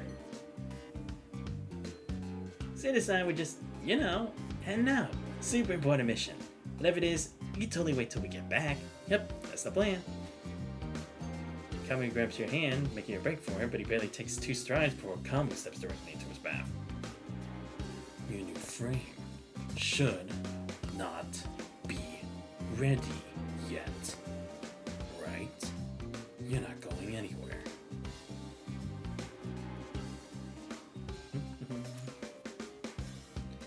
So, funny story. Even though you manually disabled the report notification to the captain, the system still auto-sent the data anyway. And as luck would have it, when the captain received it, was projecting a screen in the Starkhawk Lounge. Kamui and I were there. Even more coincidentally, Asimov then sent over a consciousness anchor suggestion mail, with your rejection attached to it. We all recognize the benefits anchoring could bring you, and after seeing those risks in your report, we decided to come together. We respect your decision, Kamui. We can't just stand by while you face something like this alone. We hope you can trust us the same way we trust you. Solemnity settles over every member of Strikehawk. I wonder has ever treated this lightly. I'm sorry. I didn't mean it like that. I just... Anchoring thing. It's gonna affect you guys too. If someone's gotta pay the price, it should be me. Just me. Trust me, I'll crush this mission and be back before you know it. When I get back, I'll definitely... Enough. Cut the crap, Kamui. Don't you dare underestimate us. Answer me this. If the situation were reversed and we needed your help, would you hesitate? Even for a second? Of course you wouldn't, because you're a big idiot. So if you'd help us without question, why the hell do you think it'd be any different when it's us helping you? We're not blaming you, Kamui. Think of this as a promise you're making to us. And it's our way of keeping that promise to you. Promise us you'll take care of yourself, find what you're looking for, and come back safe with everything we're giving you now. When it gets rough, just let Strikehawk be your shield. Remember, no matter what happens, you're part of Strikehawk. Then, you guys gotta promise me you'll take all the safety precautions too.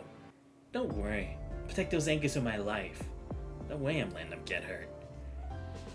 Since when you turned to such a wishy-washy crybaby, Kamui?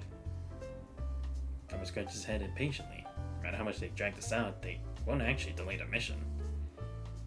Fine. Since you're admitting your wrong attitude isn't totally garbage, I'll put you down for compensation. Better pay up when you get back. For me, 20 snack delivery runs. For Wanchi, 20 sleep pod transportation services. For the captain... Nah, I forgot. We'll figure it out when you get back. 20? It's way too many. Yes, sir. Kamui and Wanchi simultaneously fixed Kamui with a deathly glare. Whatever purpose he had dies instantly on his tongue. If I may interrupt this heartwarming bonding session between the boys, there are precisely 30 minutes remaining before they depart for the transport craft. Shall I continue with the inspection or will you handle it? In regard to those consciousness anchors, have you reached a final decision yet? Isn't it obvious? More hands make lighter work. We can be more thorough. As for the anchors, we'll take care of those at the same time. Wait. Kamui, Wanchi, stay back. Too late to beg for mercy now. We're not professionals, so we might be a little rough.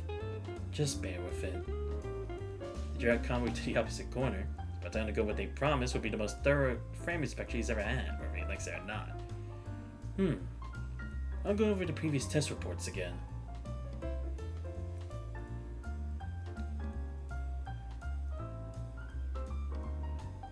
Lovely weather we're having today. How could this happen? Command it! Oh boy. That was cool, getting a heartwarming moment with the Strikehawk squad. Commandant. Given the torture he suffered just 30 minutes prior, intact is perhaps the most accurate description possible. Kamui and Wanchi were way too rough.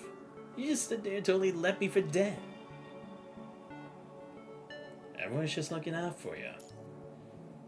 The commander has granted special communications access for this mission.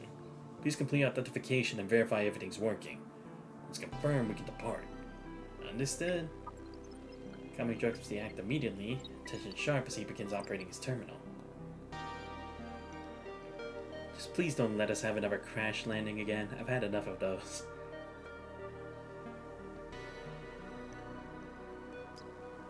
No need. This is fine. The name Kamui falters, but just for an instant. Readies himself and presses no without hesitation. I remember this is... Yeah, it's the designation they originally planned for the first successful Golden Sun of Project Barleycorn. During the Eternian's frame research phase, they used it as a code name. This is why the comm line ended up with it. Vaguely remember, Zed even designed a medal for it.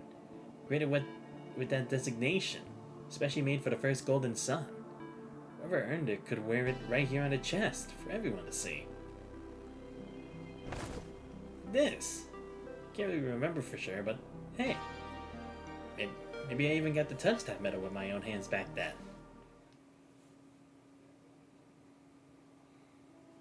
Medal isn't his, not now. Maybe it never was, even back then. So Lee traced the three characters against his chest, letting their meanings settle into him once more. Second Unnatural Zero. That's the full name. First two words, they've probably been with me for a long time. Second gen modified up subjects of Project Barleycorn. Those of us who started transformation later in life through artificial intervention, we all got the same prefix. Pretty amazing when you think about it. Just two simple letters. Somehow sum up most of my time at a Z. And zero belongs exclusively to the Golden Sun, right? To be precise, exclusively to the first Golden Sun. But that zero looked like the outline of the sun, represented limitless possibilities. Starting with the first Golden Sun, humanity got hope for rebirth and a breakthrough. They got a new power to create countless more suns, drive away the darkness called the punishing virus. A special number was a unique honor, one no ever transformed subject will ever possess again. It should be proof of Kamui's former glory, if it truly was that sun. Ever since I got briefed for this mission, I heard the designation so many times my ears are practically falling off. You must know exactly how I feel, Commander. I mean, you've definitely heard it plenty of times yourself, right? According to Z in the FOS matching system, Suo is a weapon exclusive to Xanthos. It was the destiny of every Z member to serve FOS. Such a golden sun, their crown and glory, was made to fight alongside FOS's chief elite. Oh, really? I see. So that was basically supposed to be like their partner. Interesting. When I first heard that, I was absolutely thrilled. I felt like you and I finally had this special connection. Something no one else has. Something only you can give me. Wow, so it's like kind of like a brotherhood kind of vow or something. I see.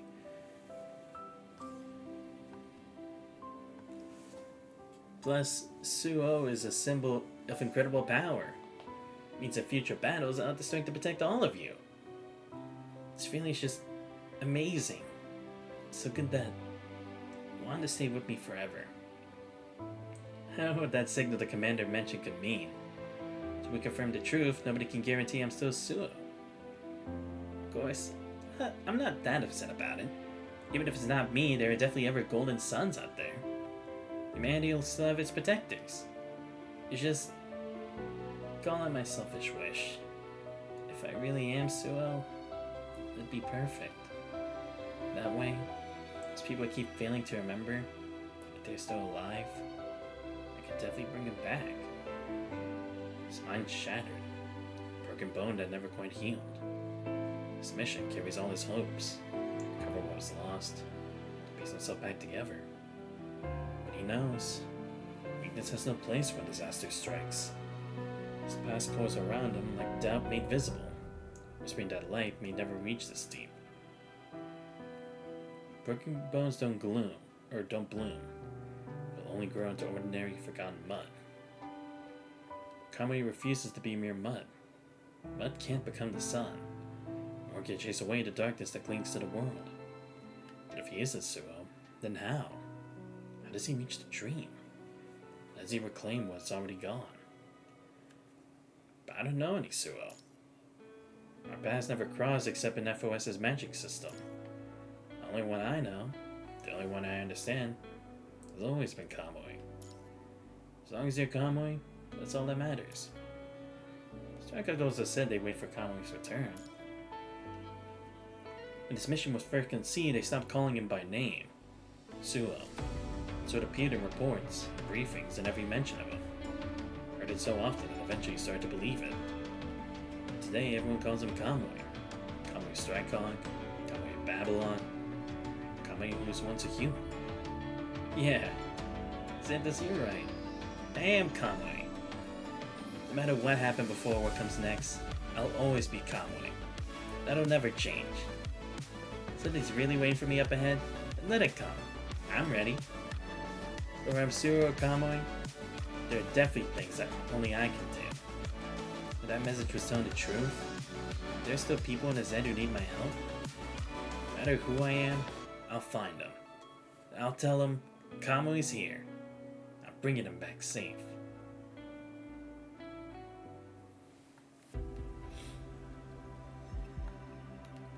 Oh, okay. So these are the two shadows. Yo, who the hell is this guy? God damn, like, the chick on the left looks pretty cool. But this dude kind of reminds me of Ephialtes. Kind of. I mean, I guess it's probably just a long white hair, but I don't know, man.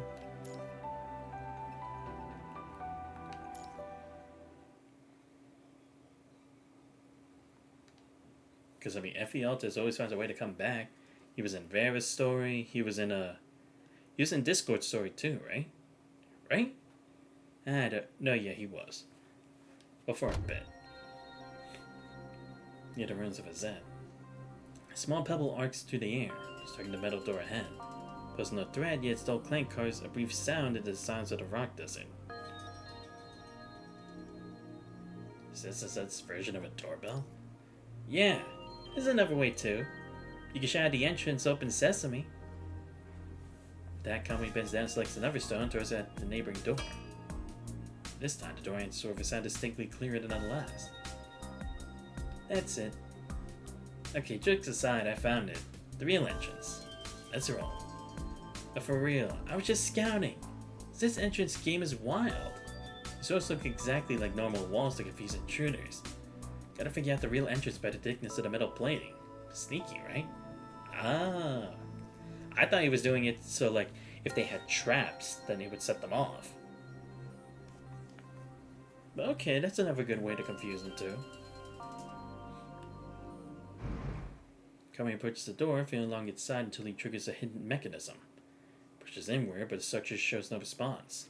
Not even a shudder.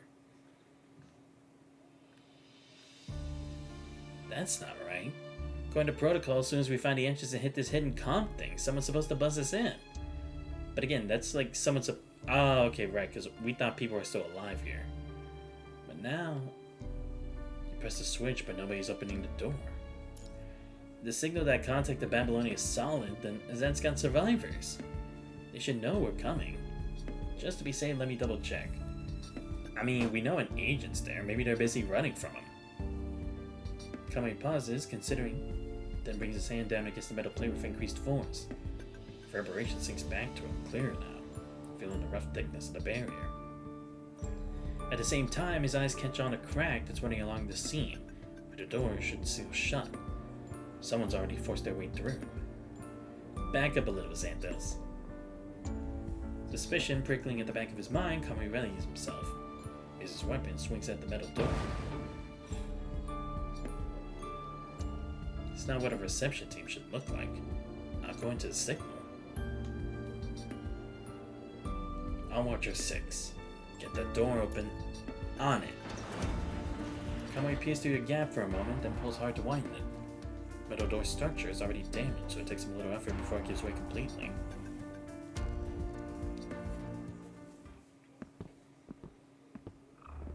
Complete silence greets you. Kamui scans the area only to find no one in sight. Peers along the wall until his fingers find a light switch flooding the passageway with illumination. He advances carefully deeper into the corridor. Nothing stirs, enemies lie in wait. Seems for now you're truly alone. Wait. Sounds of forced entry from outside flashed through your mind. Perhaps alone isn't the right word. Perhaps they already met a grisly fate. The possibility settles over him as Kamui begins to examine his surroundings even more meticulously.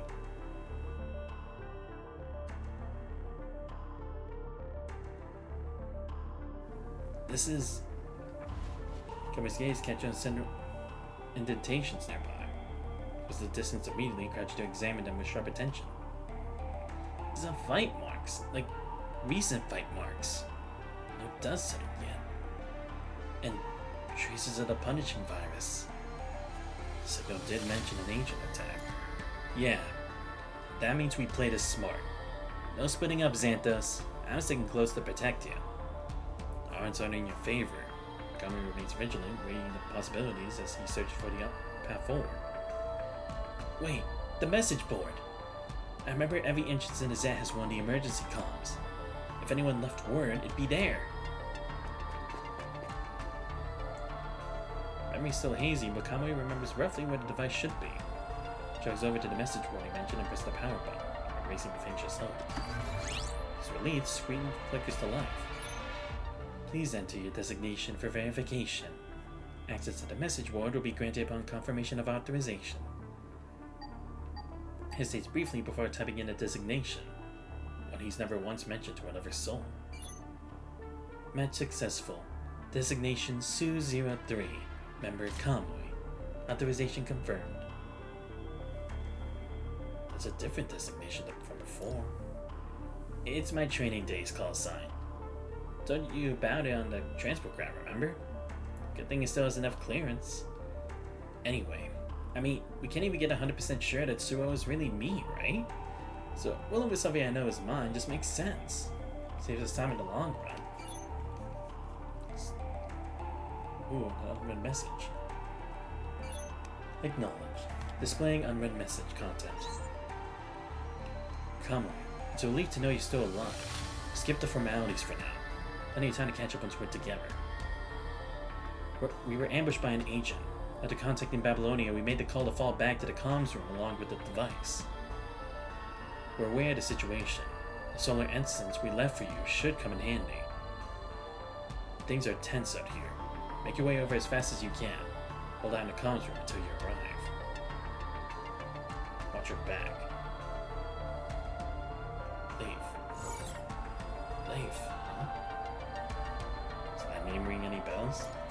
Yeah, but I only remember who he is, for now. After Project Barleycorn kicked off, the world government sent him to Azet as military commander. And even though I can't remember much else, seeing his name is weird. Makes me feel safe. Like, I trusted him, you know? But that's assuming this is actually Leif himself. Want a minute to think this through? Nah, I appreciate it though. But here's the thing. I'm not laying my guard down just because the name feels familiar. Yeah, I mean, to be fair, that is a smart thing to do, right? Who's to say it isn't a trap? Like someone already knew this.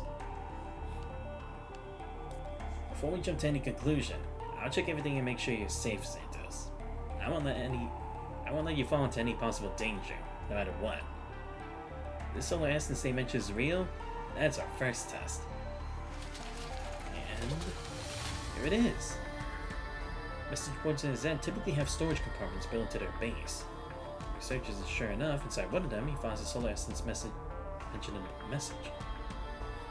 Whoever left that knows about the Corona gene at least. That's how they know your frame still has issues. Good thing Asimov gave me this portable detector. Let me test it first. Take a small sample, drop it on the test strip, wait 20 seconds. Gold! We're good. Alright, small dose first. See how you handle it.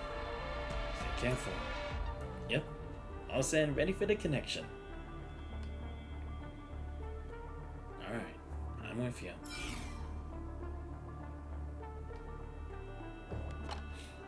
Once the connection is complete, Kamui places a small amount of the solar essence into his chest for absorption. The core within him begins to rotate as the essence takes effect. Feels it clearly. The essence spreads outward, gradually flowing through every circuit in his body. It's incomparable to Babylonia's synthetic essence.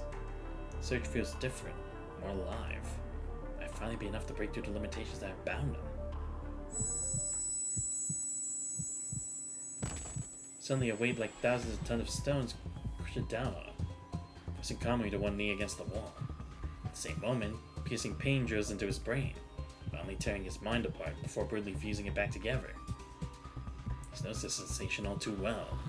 During his adaptation to the Eternian frame, he endured the same tearing multiple times before his mind finally recovered to its current state. But this time, it's far more overwhelming than anything before. Kamui recalls an archive he once read detailing the training process of Project Barleycorn. During the transformation process, subjects may endure the extreme agony caused by the punishing virus. Only candidates who successfully resist will become ideal golden sons. Is this what he experienced back when he was still in the Azet? What? So what? It's like a simulated pain to that of the punishing? So maybe the connection to help you stabilize. Don't worry. I'm okay, Commandant. It's like before. My mind, it's fixing itself. Just more. The words die in his throat. Another surge of agony tears through him, sealing what little strength remains. Deep within his mind, a scattered charge shuddered. It appears as needle-thin threads impaled him. Like surgery without anesthetic. His memories are forced together, stitched by agonizing stitch. Each seam weeping blood. Kamui looks up, and there they are. Two faces. One shrouded by the intangible mist of his memories now clear before him. He knows what he should call them, but until now, he could never recall a single detail of their features. Until now, finally, he sees the complete picture. Mom. Dad. But he only remembers their faces. Nothing more. His red-haired mother and silver-eyed father simply stand there motionless. So as far as his repaired mind can take him, for now. Maybe his parents went within the facility, right? Faces he only just remembered begin to blur, fading like mist until they vanish completely. Scene before him shifts. He's now back in the Zed's ruins. Sitting in front of him is the familiar human commandant. You remember something? Yeah. This essence stuff is actually working on my damaged mind. That message board. It had Zed's internal code markings. So, I'm thinking. Unable to overcome his hesitation, Kamui swallows the rest of his words. So I'm thinking, maybe these people really are from Zed. The enemy's trying to trick us, so maybe we really can't trust them. Even he knows this reasoning isn't convincing enough. Ah, right. Because it's his gut feeling, right? So I'm thinking, I'll leave it to you, Xanthos. You decide. That way I don't lead us wrong just because my feelings are all mixed up in it. Wow. But then again, it makes sense, right? Because this mission means too much to him. He can't afford to make mistakes, right? Even he knows that.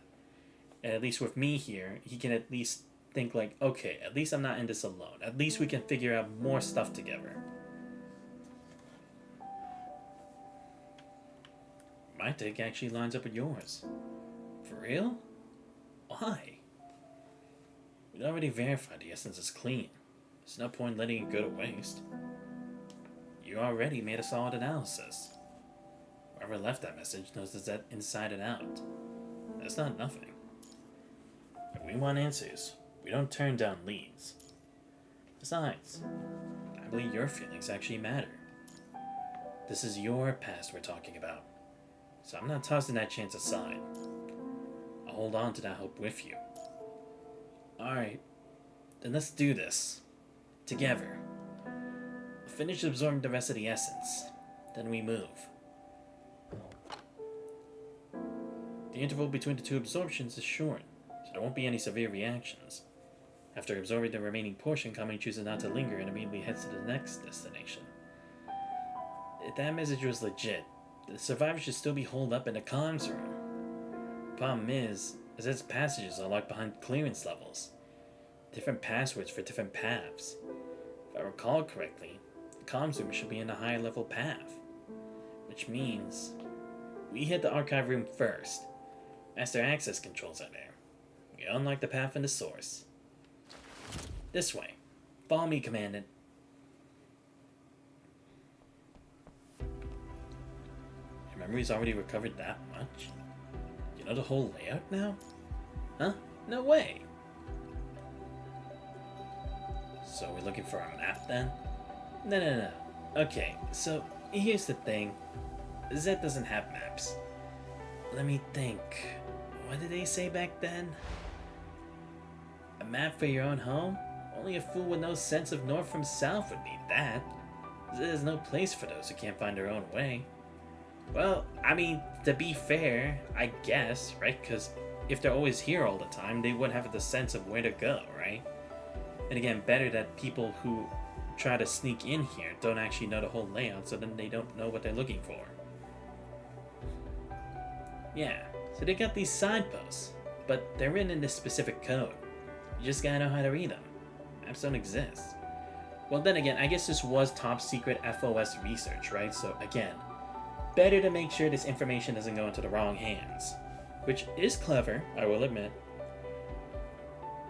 Because look, if it's a place that anyone can come and go to, it would be a hindrance, but considering it's meant for only people within this space, it is the best kind of security you can have if physical security doesn't work.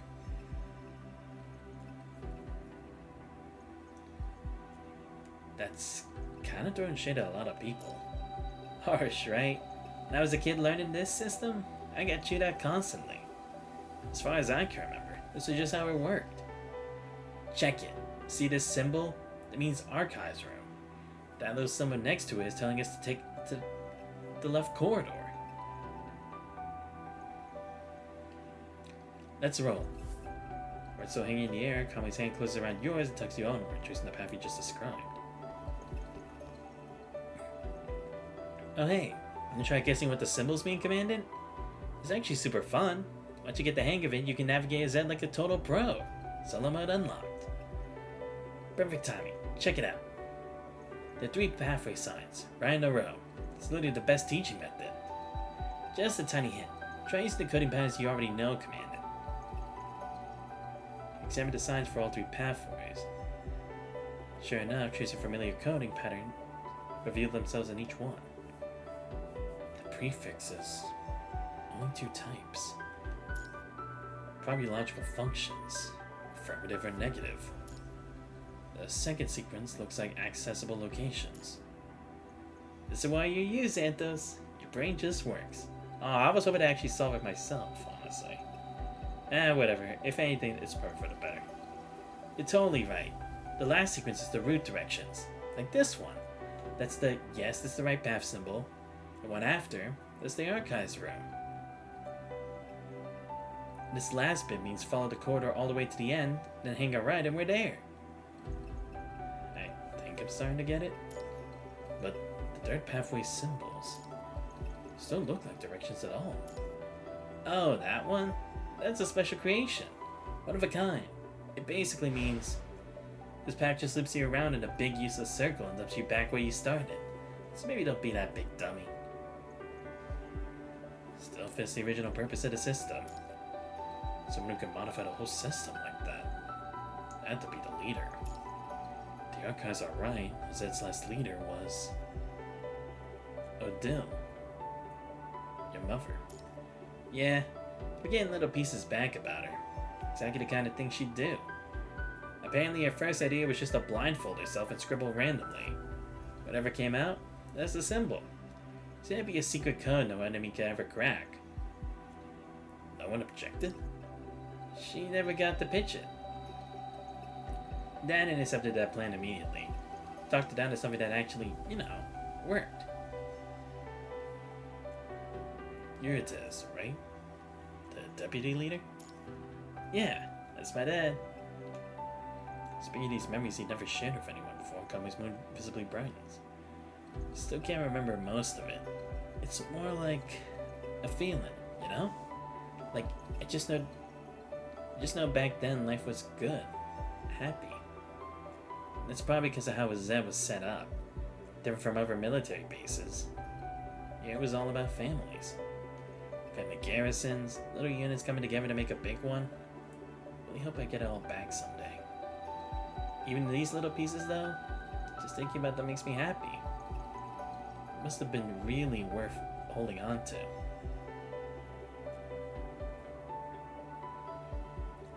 Kamui talks as you walk, offering up fragments of memory. Some real, some maybe imagined. Doesn't stop to notice until the archive room door looms before you, spilling his thoughts the entire way.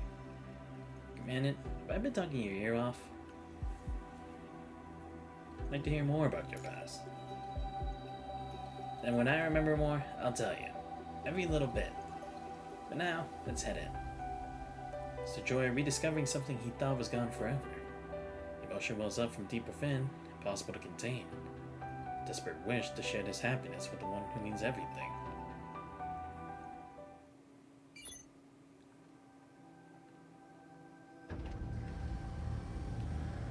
Step into the archive room without incident.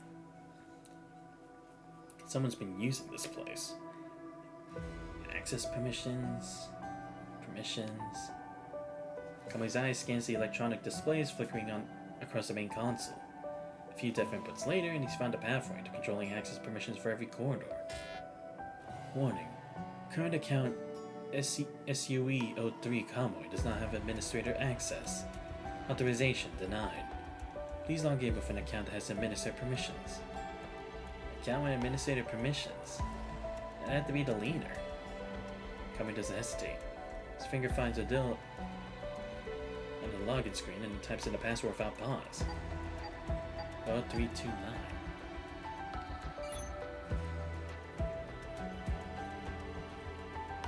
Of course that's the password. I've never changed it. Ever. Worst case of warmth you can't hide. Number tugs at something deep. So he's back in that afternoon filling it all over again. Honestly, we're all kind of the same. Every place in his identity a password for me? I used this same day too. Day must mean something special for your family. Yeah, from when I was real little. I don't remember exactly how old. It was Ed's family day, March. Took our first family portrait together. Okay, because I was thinking, it's like, is that a date? Also, the only one we ever took.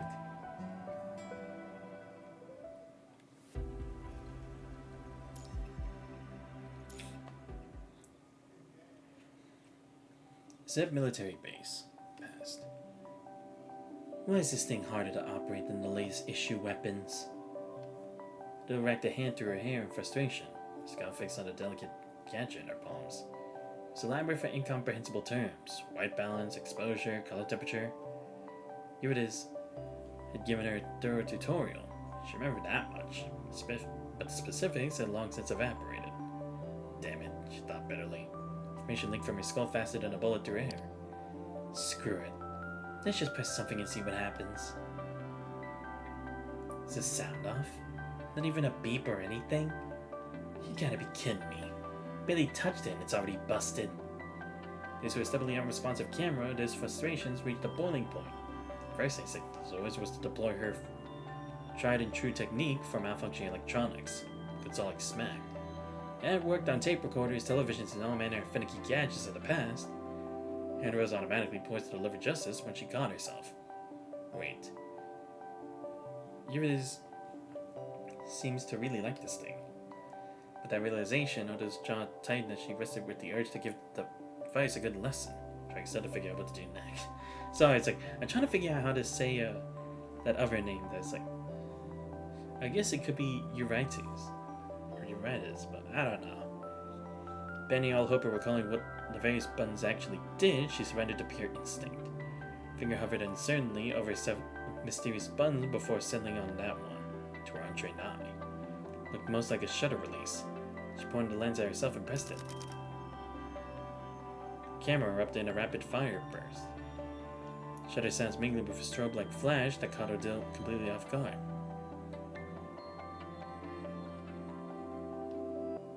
The hell? Feels like a flashbang went off in my face. I can't see a thing. So, ready to let me help you adjust it now? Maybe it is Eurydice. I'm gonna just say it like that. Watching from nearby left despite himself. Didn't mean to tease, just that seeing Odile so thoroughly undone was a novelty he wanted to savor. Don't move. I'm trying again. I refuse to be outsmarted by a glorified toy. Whatever you say, boss lady. Wipe that smirk off your face. Every time you make that expression, I know you're scheming. First part, I'll oblige. Second part, I object. It's just rare, seeing you like this. It's almost. Our sound tore to the air as Odile, shooting a glare at Eurydice, shredded the instructional manual she'd been about to consult. Finish that sentence and I'll make confetti out of you next. Got it, Mr. Deputy Boss? Alright, I'll behave. Sound of Eurydice's laughter washed over Odile, smoothing the rough edges of her irritation. She couldn't stay mad at him, wouldn't waste the energy. Truth be told, she treasured moments like this. His laugh was so rare in its fullness, so unguarded, so utterly him. It's what family feels like, she thought. The little spats, the teasing, the forgiveness that followed. It was the texture of a life shared. Without it, existence would be terribly bland. We're gonna run out of time at this rate. Hey, you're right, Tiz. You sure you didn't forget something when you explained the functions? Feels like a piece is missing. Now that you mention it, I think I did overlook one thing. My bad. The knob on top. Turn it 2 more clicks clockwise. That switches it back to auto mode. Now disable burst shooting and allow you to take normal photos. At least you can still read the room. At that, Odell snatched up the camera and jabbed at the gallery button. Sure enough, the screen filled with a collection of her angry-faced selfies. Delete, delete, delete. Done. I knew it wasn't that hard. Hey, you're right, Tess. What if I just grabbed some tech from the base and had them mod all the cameras to full auto? Wouldn't that save everyone the headache? Rose from the scene gently pried the camera from Odell's hands and set to work adjusting the more intricate settings for her. Worth considering. We could bring it up another time, but not today, remember? Today's Azet Family Day. Once a month, military orders are suspended. Only family matters. And we're supposed to spend it with their own, even for us. Pulling rank to order soldiers around on a day like this doesn't feel right, don't you think? I know that tone. You think my idea is ridiculous, don't you? You're always so damn serious. I wasn't actually gonna do it. I was just thinking out loud. Anyway, I'm a pretty humane leader, all things considered. You know what some other bases are like? Last time I did a supply handoff, one of their commanders actually told me that once you join them, you leave your old self behind. No past, no family, no individuality. Just service to the military. What kind of crap is that? We're humans, not weapons. Of course we got feelings. You're right. Compared to other places, that's always been different. It has a certain kind of strength. A power that changes people and things. It's called family. Gentle, a little magical. Maybe that's why we've held strong all these years. Because we never lost it. So, as our leader, you especially can't break that rule, right? Why are you being even more long-winded than when you're filing reports? At this rate, Family Day is going to be over before it starts. Words had barely left her lips when Odell felt arms wrapped tightly around her from behind. You're right, Tiz rested his head gently on her shoulder. The camera now sat abandoned on a nearby stand. That won't do. His whisper tickled her ears out their volume, yet every word rang crystal clear. I already share you with a whole base every other day of the year. On Family Day, I want Odell all to myself. Odell allowed me to embrace the linger, but when it became clear he had no intention of letting go, she finally reached back and pushed his head away from her shoulder. That's enough. My shoulder's getting sore. Move it. What's this about having me to yourself? After all these years, you still haven't shaken that possessive streak. You're contradicting yourself. You forget what you just said? Family Day? We're not the only ones in this family, genius. You're a grown man acting like a toddler. Enough of the clinginess. Go get the kid. Yes, ma'am. Whatever you say, boss lady. You never let up, do ya? Talk to me like a normal person for once.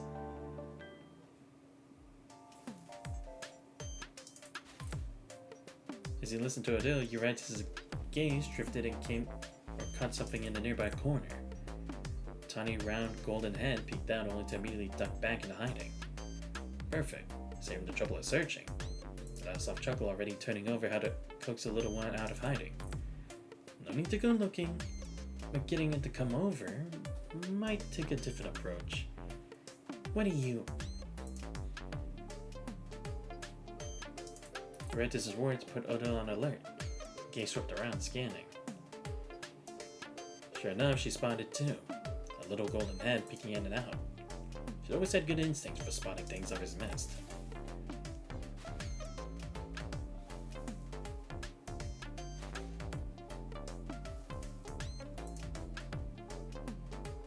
Back and forth it went, appearing and retreating, repeating the motion several times with no real intention of emerging.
Sorry about that.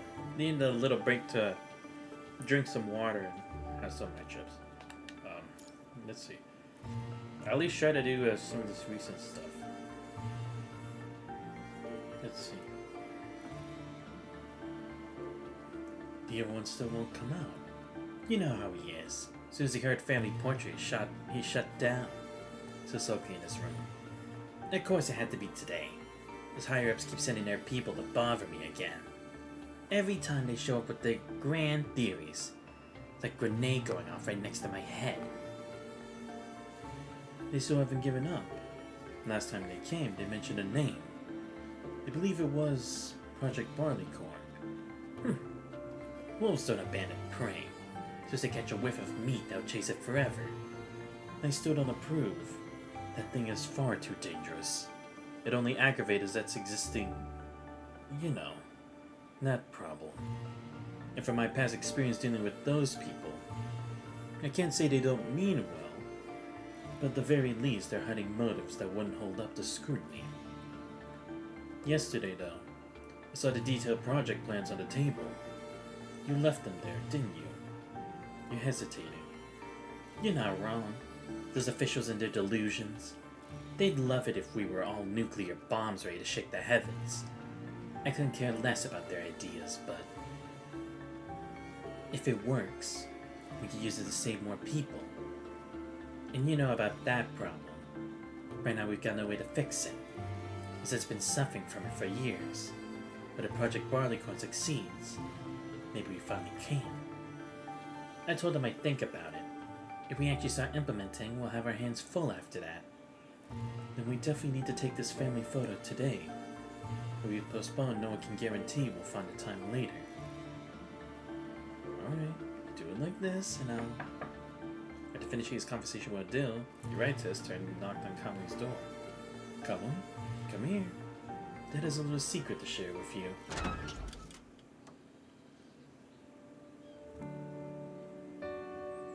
Walked into the room. Kamui was changing into the dress and was now meticulously adjusting every detail.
Who is that? Why can't Kamui recall his name? Even his face remains an indistinct blur, as if some crucial piece of the puzzle has been lost. His voice, that he can almost hear still, echoing faintly in the recesses of his memory.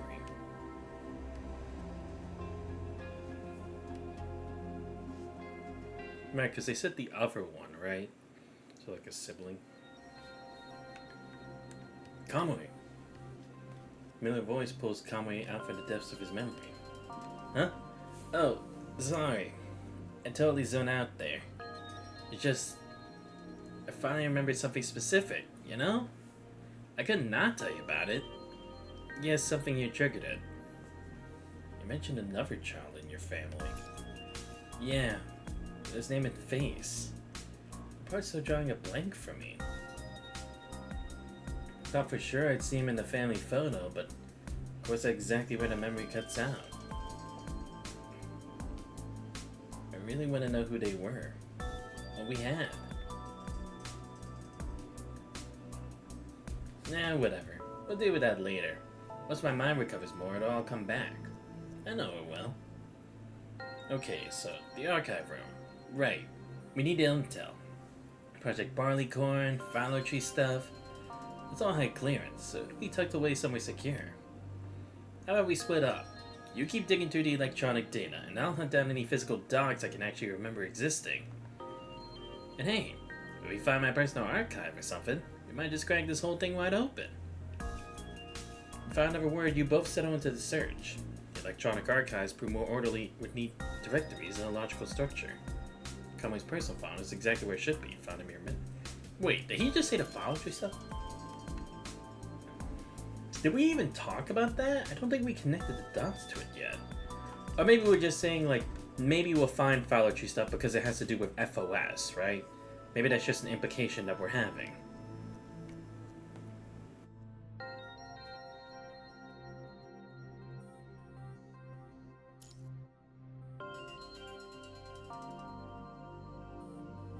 Kamui, come here.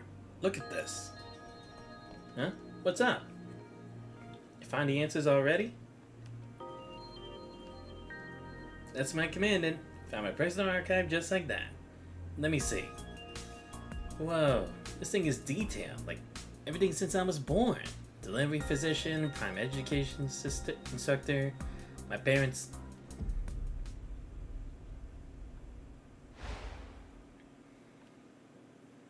The instant memory surfaced. Countless moments from his past. Each one of them calling out to Odilon Eurytus. Father Saul, Mother Ra. Yeah, so now the question becomes, who were they to him, really? On the electronic screen, the photos in the parents section stare back at him. Two faces are clearly not Odilon Eurytus, the parents he remembers. Oh, okay, so we're showing photos here too, okay. But I guess we can't actually see them, because again, maybe not significant, but...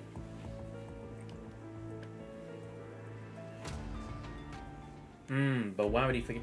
But that's what I was thinking, right? Because, again, if he's in some kind of facility, maybe they're his parents just, like, since he's been here, right?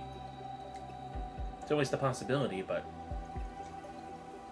Then the question is, like, did he actually know these weren't his his birth parents, like, before he lost his memories, or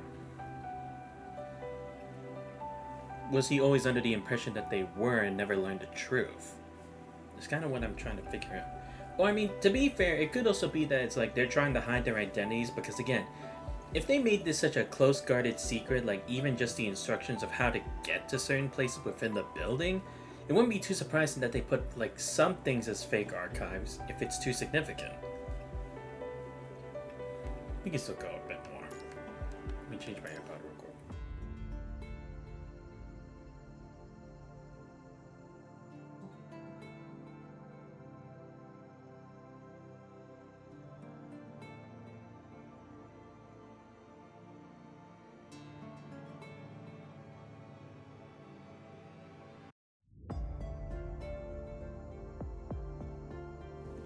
Mom? Dad? Kamui wants to call out to Oda, and you're right, in the way he did as a child. It's instinct. Etched into him since his earliest memories. At the very moment he began to understand the world around him, whenever parents were mentioned, they were the only two people he could think of. But that's what I was kind of thinking, because it's like, Kamui also doesn't really look a lot like those two. Like, assuming there's another child, I assumed like maybe that was actually like their actual one, they had adopted him or something. But the archive tells a different story. Biological parents he's never met, so just his faces mean nothing. So which memories are real? How did he end up here? Caught between two sets of parents. Neither set of parents is here now. No one can answer Kamui's questions. He says it's the two smiling faces in the family photo. Memory should be his. It is his. But somehow it no longer feels that way. Kamui, you okay? It'd be a lie to say I don't feel anything, but don't worry too much about me, Xanthos. But how my memories are right now, I've got like vague impressions. Just nothing too clear. So seeing all of this here and now, it just makes me feel a little... I just want to know who they really were, and who I really am. I guess those answers I had to wait until my mind recovers. The unfinished question sends ripples through his mind. Then a sudden weight comes crashing down on him. The familiar tearing sensation returns to Kamui's mind. He notices the essence he just took is starting to work.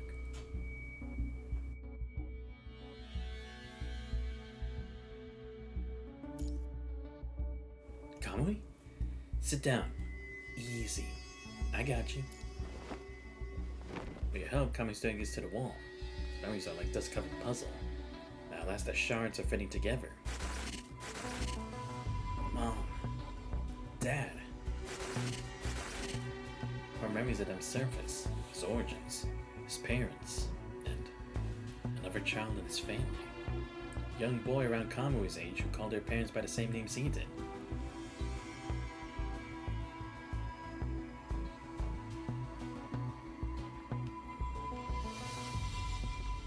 At last his name comes back to Kamui. Azal? Don't say my name. Who the hell do you think you are? You think your little fake gestures are gonna make me accept you? You're not part of this family. Stop acting like you belong here. You've already taken everything from me. Their attention. Every moment that should have only been mine. Even our only family photo. What more do you want? Now Kamui sees him clearly. The boy bears Oda's fierce red hair and Urites' silver eyes. He's their child, marked unmistakably by both. Himself looks at his own hands. Some reflection. There's no echo of them. No genetic thread tying them to that family at all. He should have known. He should have remembered earlier. Kamui remembers the day Azo finally relented and let him into his room. Before he could even celebrate the small victory, his eyes caught a glaring red line slashed across the family photo on the desk. The stroke was childish, full of anger. It was probably drawn, he realized, right after the photo was taken. The red line carved a stark boundary separating Kamui, who stood closest to the camera, from everyone else. On one side stood the three of them, a complete family. The red line formed an impassable chasm, a silent rebuke. You don't belong here. He had once believed in that warmth, convinced himself those were happy times, flawless and bright, like an unbroken mirror. Azao's words cut through. Maybe Kamui was never part of that reflection. Maybe the crack was always there, waiting to be noticed. A shattered mirror can't be mended. To that so-called family, he was an outsider. Get out! Get out of here, Kamui!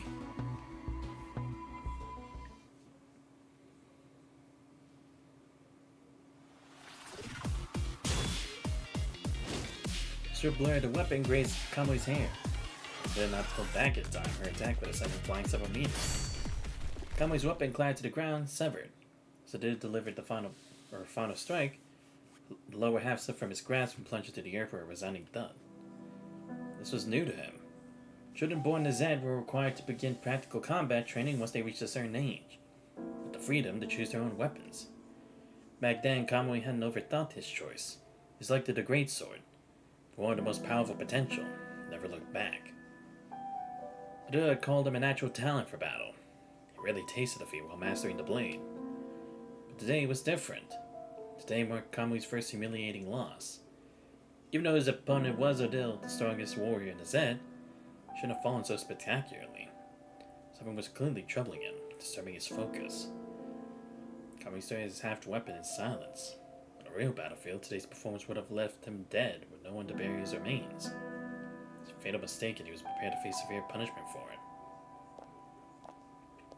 Odile set her weapon aside and approached, expression grave. Kamui,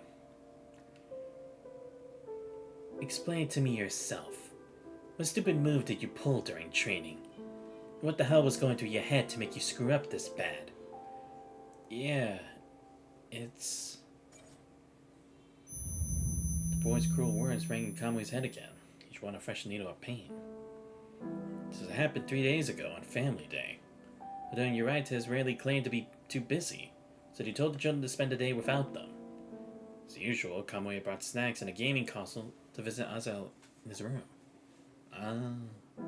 Right, because it's like Family Day still was a thing here, right? But like they said, they wouldn't be able to spend that time.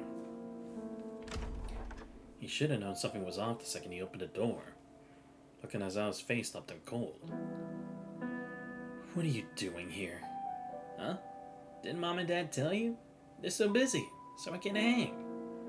Check it out. Got all your favorite snacks. Plus that game we couldn't beat last time. I set it up after I left. We're totally clearing it this time. Zal?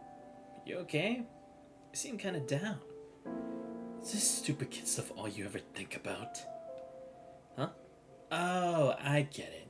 You want to do something different today, right? We can switch games. It's just... The last few times you said the game was pretty good. Thought you liked it, so I... You know? Someone like you. Why do they even compare you to me? They put themselves on the line. Just important stuff to an idiot like you. Who do you think you are, you idiot? Get out of here. I don't want to see your face. They're not your parents. Why do you keep hanging around our house? This is my home, not yours. It was my own carelessness. I wasn't focused during training. It's all my fault. Kamui replied without missing a beat. Lying wasn't his strong suit. If he stalled or added too much, it would see right through him. That's so. Kamui, I'm giving you one more chance. Think carefully.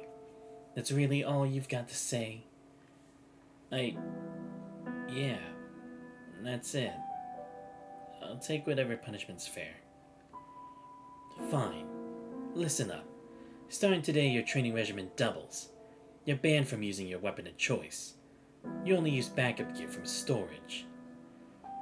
You'll go through the whole weapon application process again. Only after you survive this training and hit the standards do you get to choose another weapon. Now get to medical, patch yourself up and start training. Move. Roger that. On it. In the voice, Kamui turned around in surprise. Never expected Azael to show up here, but just burst into the fire of his orders. Forcing him into intensive training with zero recovery time is just going to make his injuries worse. And those backup weapons are practically useless. There's no way he's meeting standards in this condition. This vicious cycle is completely unfair. Fair? Tell me, Azael, what exactly would be fair in your book? Don't think you can throw a tantrum and intimidate me. When something goes wrong, someone answers for it. That's what real accountability looks like, damn it. Get out of my way. This doesn't involve you, so keep your mouth shut. How can you say it doesn't involve me? Mom, you think I wouldn't figure it out? These training sessions have been evaluations from you and Dad all along. I made excuses to dodge testing, so you used Kamui to keep running your scheme instead. I sabotaged his weapon. I know exactly what the outcome should have been.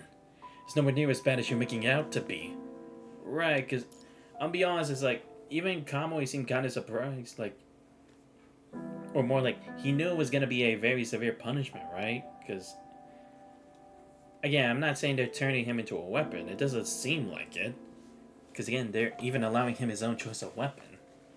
Because mostly you train someone only by their own specialty or their special abilities, what kind of weapon they can use, but it didn't seem like that. And also, it's not like they're making him take a break or they're not, it's not really punishing. Like, I mean, sure, it's double the training, but he still gets to do the same training as before. He doesn't deserve this punishment. You two should have dropped this unrealistic crap a long time ago. That's enough, Azal. Mom, accept all orders. Can we just handle this as planned? Please? Let's not take this any further. Kamui finished speaking and reached for his broken sword on the ground, turning to go. But his acceptance of defeat only stoked Azal's fire. In a flash, Azal lunged forward toward a weapon from Kamui's grasp and planted himself firmly. Who said you could leave? Kamui, you're hurt. Where do you think you're going? Get back to the quarters and stay put. I'm not a coward. I don't need you taking the fall for me. It's not what I meant. It's just, you said earlier. You're right. Guardian, hi. Yo, what's up, Guardian? I saw you did a Punishing Grey Raven stream earlier today. In case you were checking out the new stuff. I shouldn't be taking up space that isn't mine. I shouldn't have taken things that belong to you. So, it's fine. Really. I don't want to take anything else from you. I never meant for things to go this far, Kamui.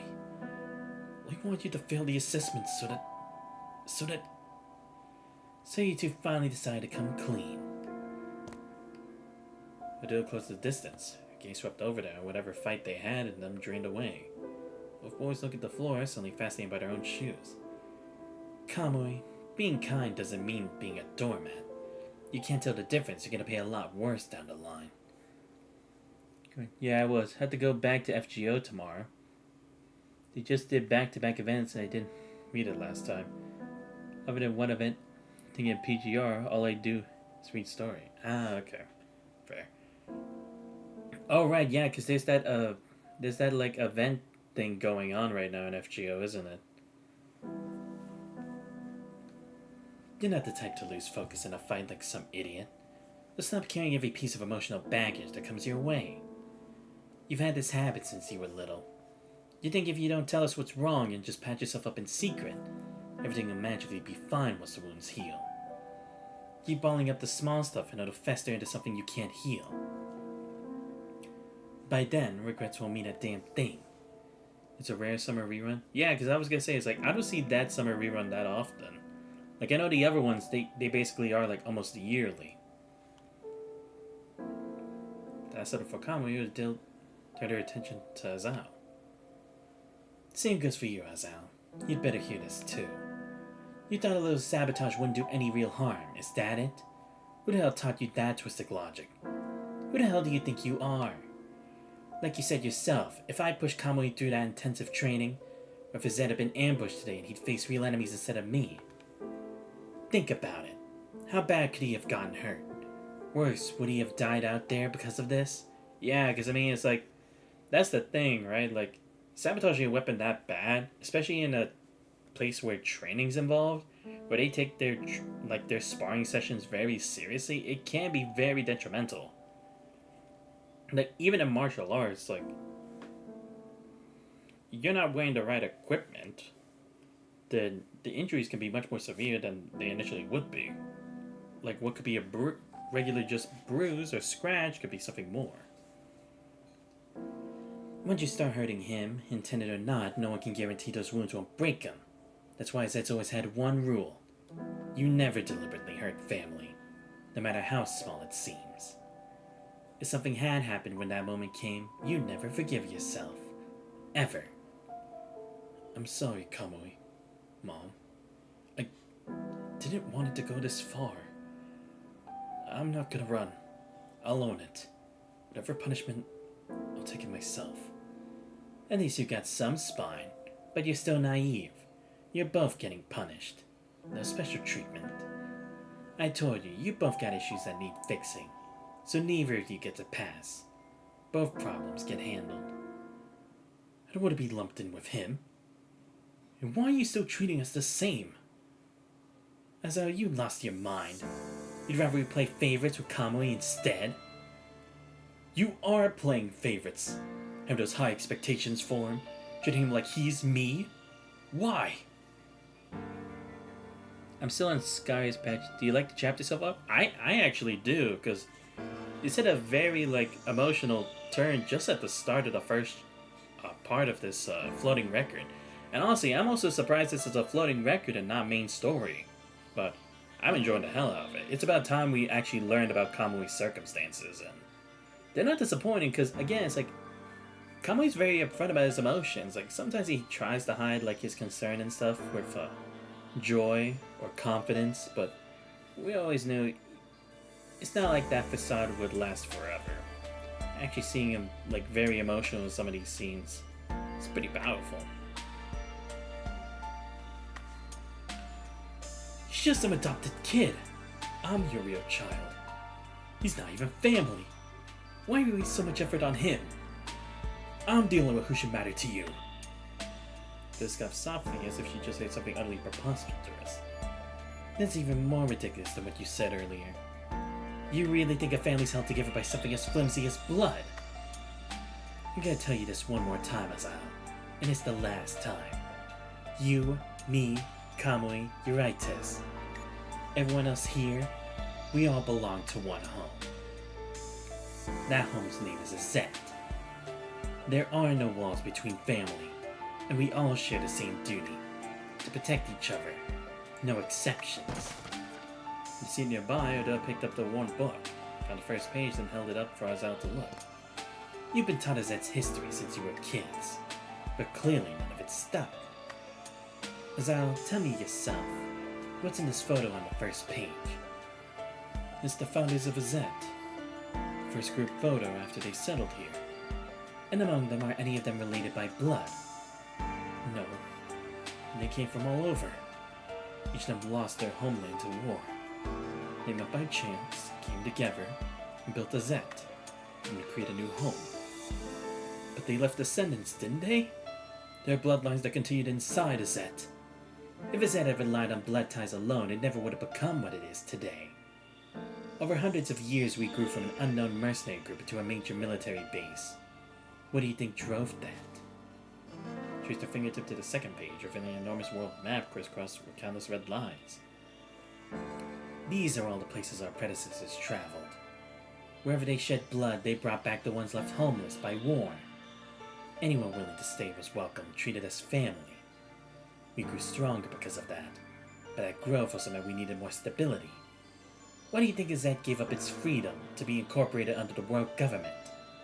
Became a regulated military base. Because the world government promised us protection, professional training, resources to better fulfill Azet's dream. To build a world where no family's divided, and all live under the light of the sun. Every person who belongs to Azet fights for that dream. But if you're really set on tracing everything back to origins, fine. I'll grant you that wish. Turned to Kamui, knowing it was time to finally dispel the shadow that long lingered in his heart. Ever since you were old enough to understand, Euraites and I never hid the truth. You're not our son by blood. You have every right to know that. You should never feel lesser because of it. I'm going to tell you more about your birth parents. Your father Saul and your mother Ra were the previous leaders of Azet. They themselves were orphans of Azet's soldiers. They chose to stay, to carry on their parents' legacy. They became the strongest warriors of their generation. In their final battle, they stayed behind to cover their retreat, gave their lives so their comrades could escape. You guys so hung up on bloodlines, and think about this. The blood running through your veins has always been that of two heroes. I see. And you, Azan, do you really believe that being our son gives you some automatic claim over Azet? They'll approach his son, gaze drawn to the shock of fire red hair mirroring her own. Azet does not follow some hereditary dictatorship. Neither you nor I possess some innately superior noble bloodline. I, your birth mother, was an orphan from some nameless village massacred by bandits. Before rescue came, wild beasts carried me off, raised me as one of their cubs. It was Azet's troops passed through the woods who took me from that beast's den. They brought me back and raised me. And your father, Eurytus, he once served an assassin organization. Blood on his hands was no less than mine as a soldier. I found him half dead once and dragged him back. Had to beat some sense into him, but eventually he helped us take down his old organization's hideout. My identity settles down in Azet. By your logic, would either of us even qualify as Azet's members? I'm telling you this not to make anyone feel superior or inferior. You're both people of Azet, and you are equals. You truly want to carry the weight of Azet's future. You better fully understand what family actually means. Now, I'm announcing your disciplinary measures. Azet member Azal, for violating Azet's code of conduct, you're reported to trial grounds of the restricted area in 3 days. You undertake a level 1 difficulty trial. Remember Kamui, for being aware of the situation and failing to report it, you will accompany Azal and complete the trial together. This notice will be posted publicly throughout the base, effective immediately. Level 1 trial in the restricted area? That's supposed to be for leader candidate selection. And protocols require preliminary assessments before the trial. We haven't even... This decision was made after consultation with Eurytus. There were other factors involved, but now is not the time for explanations. When you return, we'll explain everything properly. Other factors? It's about that thing again, isn't it? Just like the recent assessment proved, you never let it go. You won't compromise, not even for us. Azal, control your emotions. You want to carry Azet's weight in the future, you need to learn maturity. This weight? You never once ask what we think about it. You keep everything from us. Make all the decisions on your own. When are you ever going to consider what we actually want? Azal! I did a shout after him, but her voice barely registered. Azal was already gone, emotions of chaos. He came out of the training ground before anyone could react. I'll go after him. Don't worry. We'll be ready to report in 3 days. And thank you. You and Dad. For everything. Kamui vanished after Azal into the distance. Jill gazed at her children. Lost a thought for a moment before furrowing her brows to wait if it all settled in. Forget it. Now's not the right time. I'll deal with it later. Eurytus, when are you gonna quit that habit of lurking in the shadows? I swear, Azal and Kamui got their worst traits from you. Eurytus approached her with a gentle smile, his arms full of assortment bandages, salves, and other healing supplies. Old habits die hard. Some things are just etched into your bones, I suppose. Besides, I figured I'd keep my head down while you were sharing with the kids those embarrassing stories about my past. Never to be proud of there. You're nothing like the ruthless viper you used to be, you know that? Honestly, I kinda like you better when we first met. Gravely wounded, but still swearing you'd die before you'd yield. But that would have only held your interest temporarily. I think my current self has better odds of keeping you around for the long haul. Give you an inch and you take a mile. Unbelievable. Gaze felt the supplies Eurytus was holding. The bottle caps, bandages shoved in every which way. Small, almost insignificant. Except that Eurytus was never this careless with his things. Azal brought these, didn't he? Let me guess. They're for Kamui. Yeah, they fell when you shouted at him. You ran out without them. Adus stared at the supplies, her expression pinched with uncertainty. For a moment she hadn't the faintest idea what to do with any of it. I thought Azal had softened toward Kamui over the years. What's gotten into him lately? He's been losing his temper with Kamui way too often. It's like we're back to when they were kids. Normally he's just stubborn at worst, but lately, no restraint at all. Growth is complicated. You can't rush it. It doesn't happen overnight. They both need a chance to finally resolve this, once and for all. Besides, the boy must have sensed something. He's been going through our materials about that plan, secretly. Fortunately, he hasn't found the classified files yet. Otherwise, the information Azet's been suppressing. Don't overthink it, Urites. We focus on trial and error. If we succeed, that problem won't matter anymore. Not just for individual physiology. For everyone at Azet, none of them will have to carry that weight again. He's always been the sensitive kid. Urites hoped the sensitivity wouldn't harm him someday. He kept the worst for himself, swallowing his concerns in silence. After they return for the trial, let's tell them everything. Once we start implementing that plan, we'll need people ready to carry it forward. They're the best candidates we got.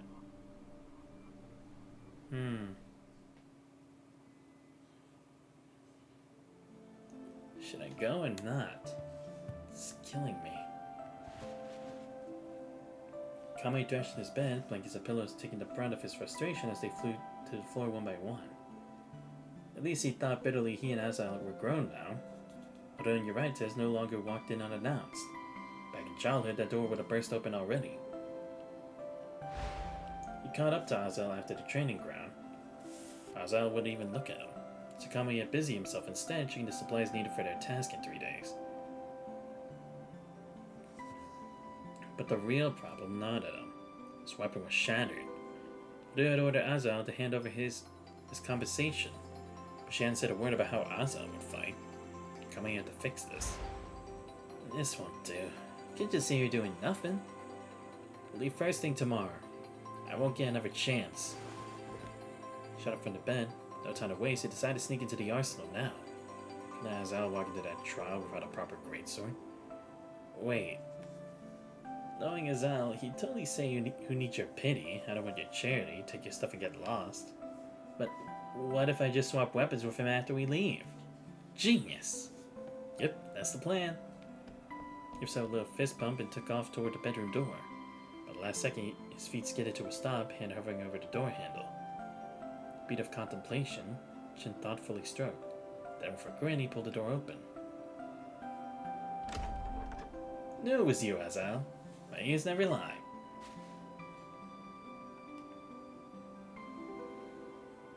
Kamui, I swear, you ever scare me like that again, I'll beat you in the paste. No, I surrender. Don't hit me. Kamui stepped back and collided with the doorway decoration. Impact got him right in the fresh training wound, and he let out a sharp little gasp. You idiot. Such a pain. Get over here, now.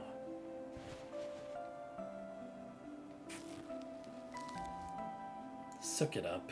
Keep overreacting and I'll make it worse. What you get for not treating your wounds properly.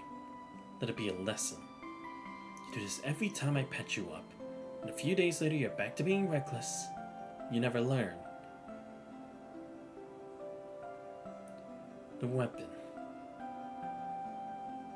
As Mom asked, I brought yours. It's by the door. You could bring it in later. What I said the other day. I was off. It wasn't entirely because of you. And that's all. I'm heading back. Meet me at the training ground tomorrow. Leave for the restricted area from there. Then he turned to leave. Wait, you gave me your weapon. What are you gonna use? Gone was the explosive temper or the brooding silence Azal would have once defaulted to. Didn't turn his frustration on Kamui this time, so he dropped his voice, reaching for an air of casual indifference. I've got a few smaller ones. Should be fine if I bring them all. My strength isn't in the weapon. I can handle the trial with those. He knew the smaller weapons weren't nearly enough, but he was determined to take responsibility, to make amends for his mistakes. No way! Even with both of us, we can't underestimate the restricted area. Without a real weapon, you're screwed. Then what do you want me to do? Don't say something stupid like giving it back. If Mom finds out, she'll just make the punishment worse. And I don't need your charity. That's not what I meant. If we're short one, why don't we just get another one?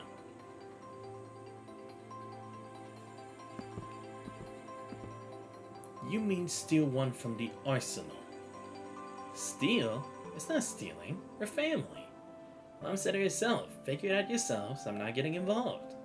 Worst case, if we get caught, I'll tell them it was all my idea. Fine, let's go. Remember, there's a repair kit in there. See if we can fix yours first. Whoever's taking credit or taking the fall, you're not doing it alone. So you're in? Azal teaming up with me. Let's go. Time to roll out. You idiot, keep it down. You want Mom and Dad to hear us? It is a unusual relationship. Because again, it's like, I doubt they would have been family for that long and they wouldn't have noticed any problems going forward. And again, it's like, you think they would have either solved the problem or tried to completely separate them. Also, I just noticed it's like, they start like moving closer towards Kamui as they progress. Okay. Well, again, I kind of figured like adopted, yeah. But I see. His parents were the original leader. And I mean, to be fair, I do understand the logic behind like the concept of family within the AZ facility, because yeah, it basically tears down a lot of the barriers that would be for like, how would you be fair? How would you be impartial to others based on situations, right? How are you equal? This, in turns, would be the closest way to doing that. Again, it's not the perfect system, obviously, because some of the things that Asal pointed out is like, yeah, it's kind of hard to like have like that as the clear defining way of family, but based on everything that AZ has been through and such, like as a organization, it does show how they've been able to stick together for that long, right? Because again, it's like they're only like connected by each other who are here, right? Because like I said, I like how, or I guess not that, but it's like there are some good things with that. Because again, it's like less barriers, less hesitation to support one another. But I did also find it that it'd be like, yeah, for Azal, Kamui would feel like a little intruder, right? Because, look, don't get me wrong, it's not like you can't have another person in your family, but it's like, we don't know the circumstances in which Kamui was brought in specifically, right? Like, was it just spur of the moment?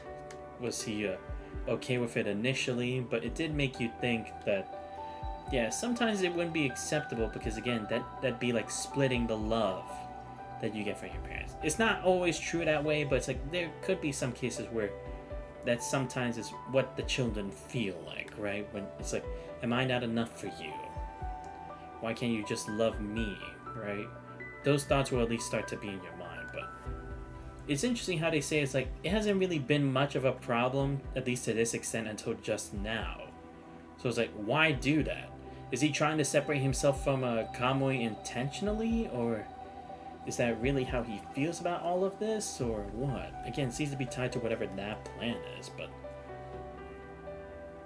I'm not exactly sure. But either way, the story is very interesting, because again, not only are we learning about Kamui, but we're seeing Kamui with like having to face a lot of difficult situations. Because that's the thing, is like, we rarely see Kamui really faced with such like emotional tension, right?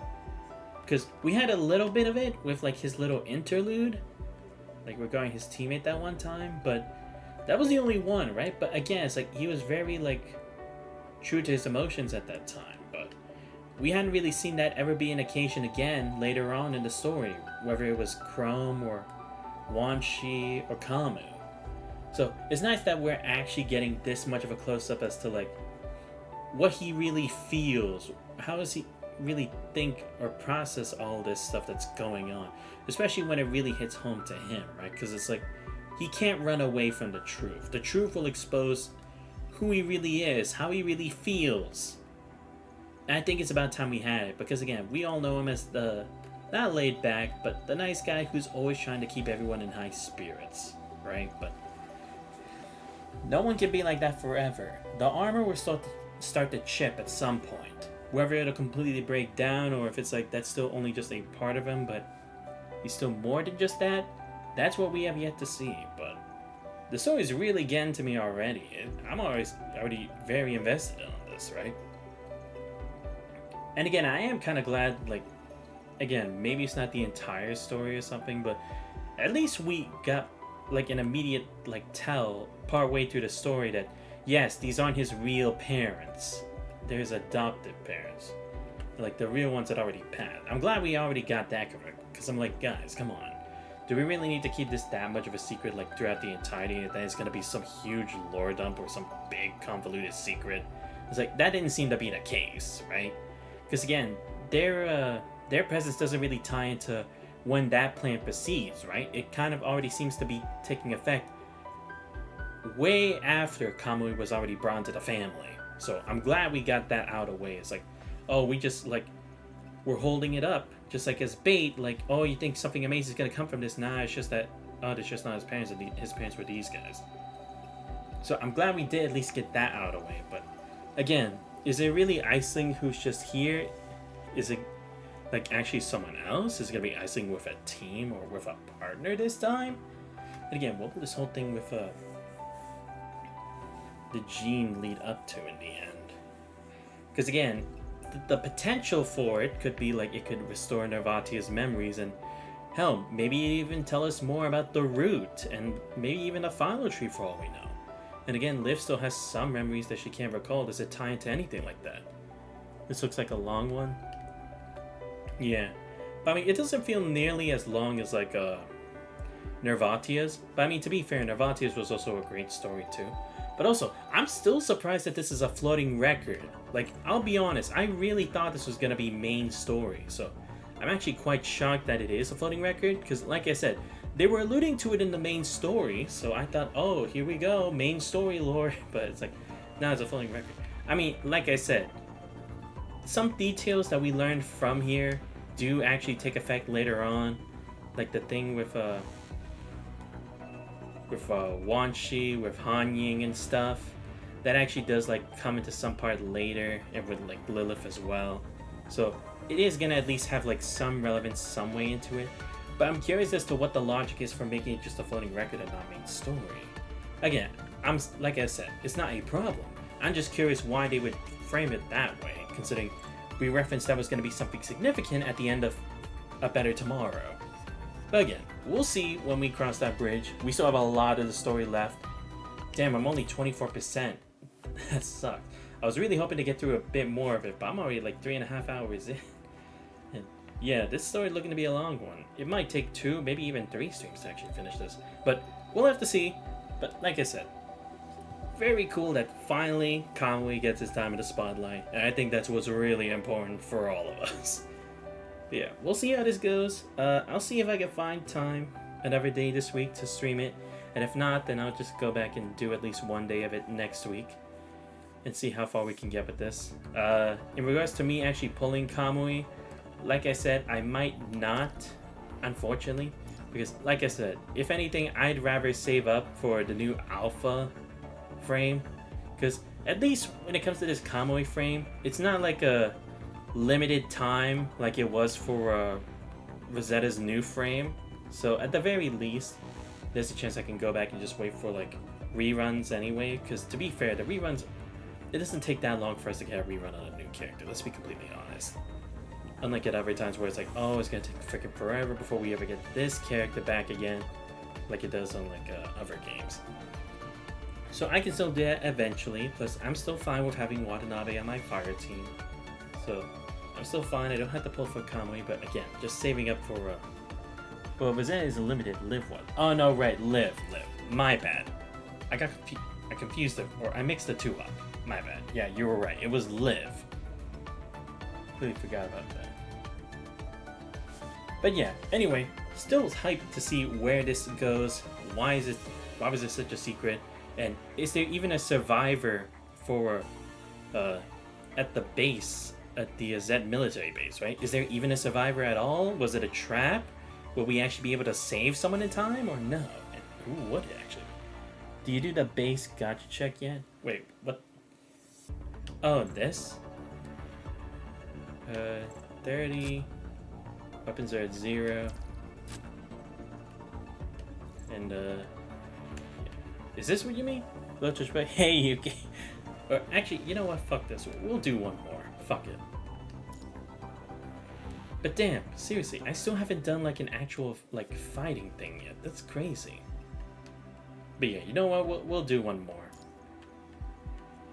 Just so I can at least get to like close. Well, you could use the next one on Kamui when it comes back. Yeah, that's what I was thinking. Just wait till like Kamui comes back. Alright, I'll just do this and then we'll call it a night. Wait, how you doing, Yuki? Think you were either streaming today or yesterday? Birthday's tomorrow? Oh, nice! Wait. Shit, I keep forgetting. Birthday's tomorrow. Damn it! I keep forgetting because, again, your time zone's so different. Okay, so today's a new day, right? It's the morning for you, correct? So, tomorrow night would actually be, or at least in my time, tomorrow night would be your birthday. Okay. I'll see if I stream tomorrow, maybe. Well, if you do a birthday stream, I'll try to catch up. If I can, anyway. Do you okay? Oh, okay, yeah. But yeah, if you do a birthday stream, I'll definitely try to hit up on it. No problem. And happy early birthday, just in case. Like I said, I don't know how the timing would work, but yeah. For long, the two boys found themselves standing at the entrance to the arsenal. I'll go in first. To confirm it's clear, you come in. Huh? Why can't I scout ahead? Because every single time you step foot in the arsenal, you start making weird noises for no reason. We're sneaky this time. I don't have time to help you stress test the alarm system. Got it? Okay, thank you, Twitch. No problem, Yuki. Always a pleasure to have you. Yeah, I saw you're finally back on the streaming grind, Yuki. Good to see. Especially since you said you had that problem with your laptop overheating, so it seems like things are going better now. You go in first. The second your restless feet cross that threshold, all I'm gonna be thinking about is how to make a quick getaway. Understood?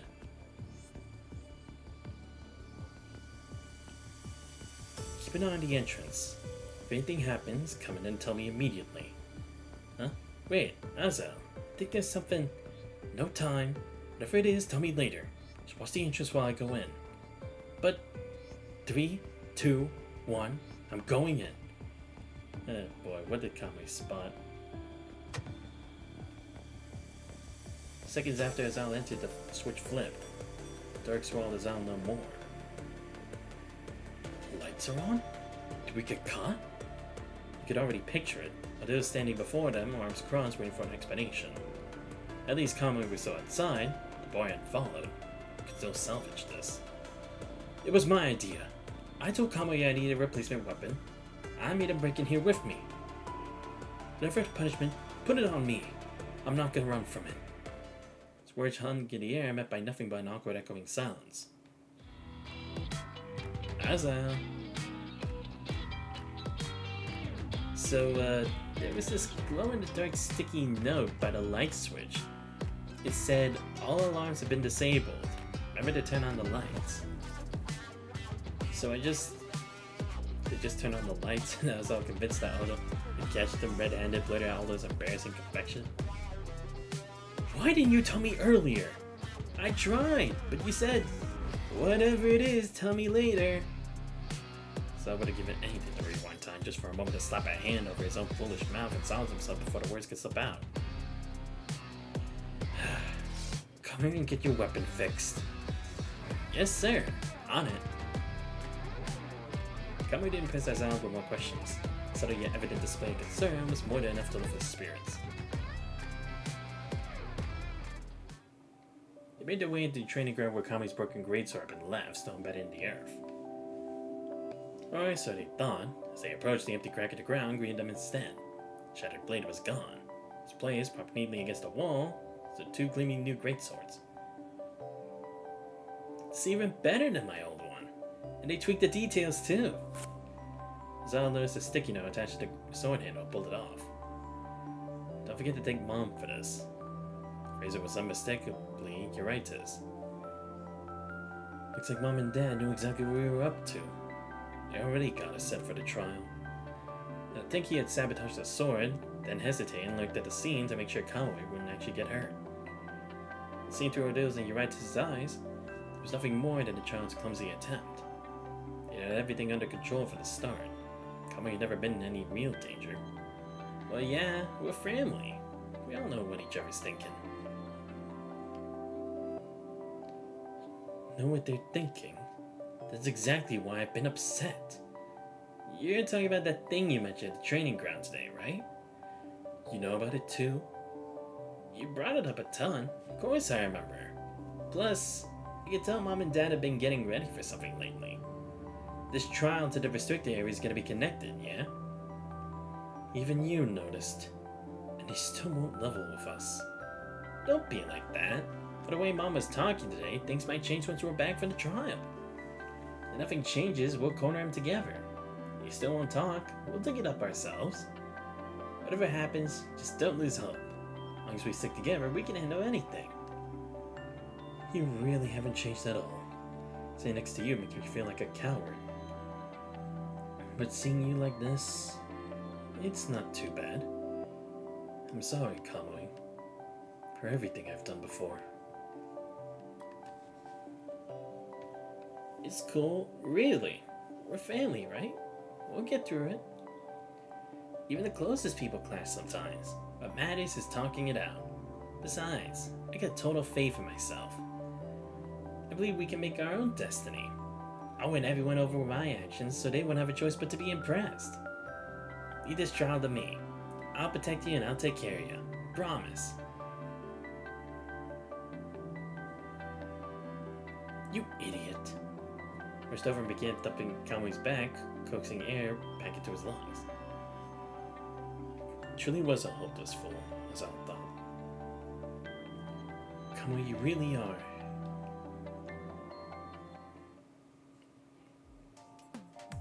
You really are an idiot. Is that thing in your head actually a human brain? Deep in the restricted woods of his head, Azal felt his cheek twitch. Your birth records weren't so detailed, I'd seriously question whether you were genetically modified before you were born. Why does your brain work nothing like a normal person's? Huh? Does it? You genuinely don't realize it, do you? Let me refresh your memory then. On day 1 of the restricted area, we overcooked the fish we caught. Then you somehow decided to prop them up and started talking nonsense to them. What was that? It wasn't nonsense. I was describing the cafeteria's grilled fish special. You know that story? Imagine plums and your thirst goes away? Oh, wait, what the hell? I figured if I brainwashed the fish hard enough, they start tasting like cafeteria ones. And they did turn out way better. Oh god. Good to see he's still as bubbly as a character as always, even back then. And it might have been slightly convincing if your stomach had been growling louder than your voice the whole time. Then on day 2, we stole eggs from a wild hen's nest. After we ate them, you went back and replaced them with pebbles. Explain. Well, we already took the ingredients, right? I felt bad. The mother hen would be lonely, so I wanted to compensate her somehow. Are you serious? Pebbles were the only things nearby that looked kind of like eggs.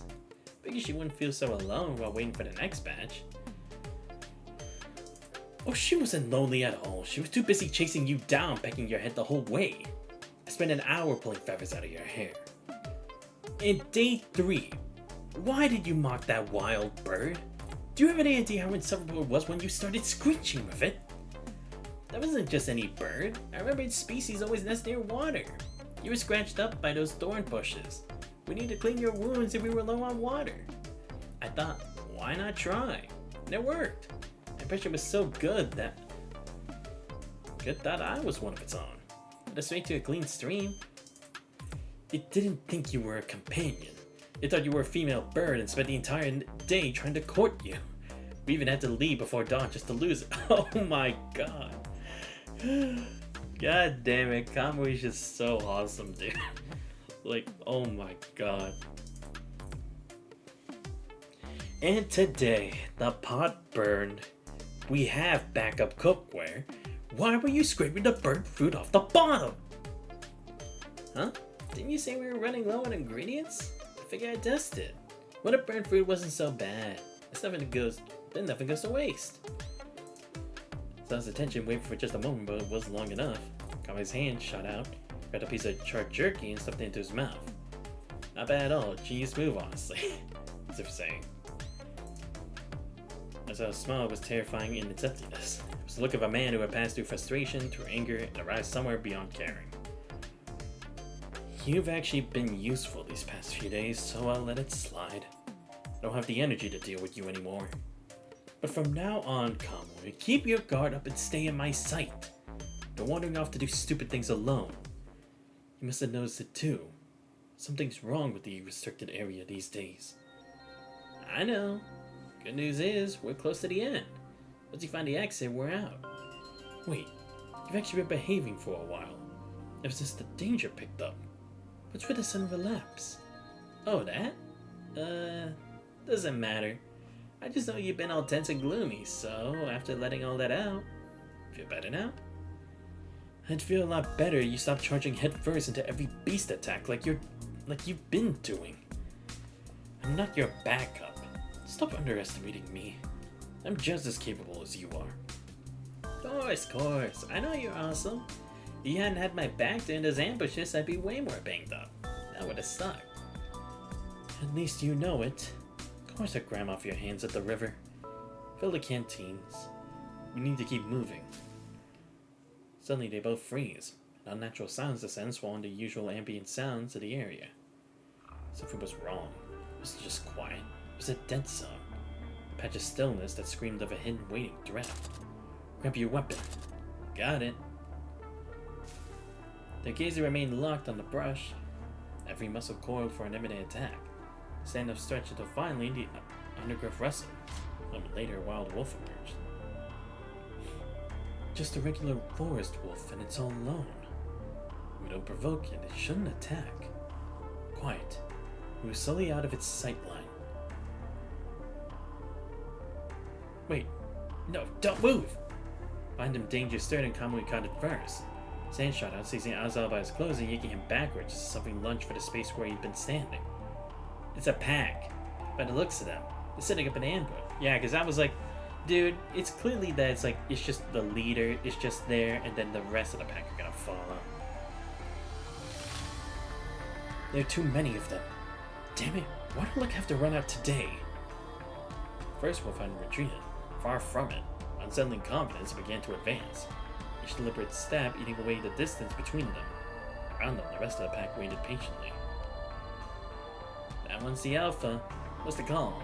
Take it down first? Find a gap and run. Give me a sec to read the pack. Keep your eyes on that one. I got your back. The alpha began to circle and Kamui met his gaze without flinching. Look was wider around his weapon as he settled into a combat stance. The alpha lunged, but his target wasn't Kamui. In a flash of gray fur, the beast pivoted midair and hurtled toward Azael. Been scanning the pack for openings. Sound registered before the sight. Azael glanced down and froze. Blood stained his leg, dirt against his clothes, but there was no pain. Not his blood. Kamui! Azael lowered his guarding arm and his heart stopped. Kamui stood before him, having placed himself directly in the wolf's path. The beast's fangs were buried deep in his forearm, blood ripping from the wound and steady pulses.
It's okay now. We're okay. So tore off the last strip of bandage, but Kamui's words landed like a spark in a dry tinder. The fuse smoldering since the first drop of blood finally reached the powder. Okay. Easy for you to say. If I'd been a second slower, that thing would have had its fangs in your skull. And why your hand? Why do you always protect everyone else first? What if your bones broke? What if you couldn't use it again? Every word cut like a rebuke aimed at Kamui, as Azael's own composure crumbling with each breath. Do you know the last time I saw an injury this bad? It was soldiers carried back from a high-risk mission. They didn't make it through the night. What was I supposed to do if something happened to you? I'm the one who dragged you into this trial. How could I ever face you if you... How could I ever face myself? Face you? So couldn't forget that scene. It's the first time Death had ever stared him in the face. And now he couldn't shake the fear that Kamui would join them. Gone were the jokes, the bickering, the simple proof of life beside him, placed by carved stone in silence. Everyone who joins us at... We can't just walk away. Kamui, you need to hear this. You need to value yourself the way you value everyone else. You're one of us. If you ever dare to leave us behind, none of us will forgive you. Remember that. You really see me as family. I know, but I wasn't thinking that far ahead. I just saw it coming at you, and all I could think was, I have to protect you. I'm sorry for scaring you, but thanks, Azael. Thanks for really seeing me as family now. Then you better remember this. Stop being reckless. Stop acting like you don't matter. Not for yourself, then for us. You, Mom, Dad, none of you. Nothing bad should happen to any of you. The final sentence hit Kamui's ears like a warning bell. Something wasn't right. Is this about the thing we talked about before we left? I'm not certain yet, but it could be Dad. Do you know why our punishment lined up with the candidate selection? I looked at their planning documents. If they activate that project, they'll start handing Azet over to us. This isn't just busy work anymore. They're willing to risk their lives for it. So when you mentioned the weird training lately, that was them evaluating us? Yeah. I thought if we failed, they put it on hold. But they won't stop. And they won't tell us anything.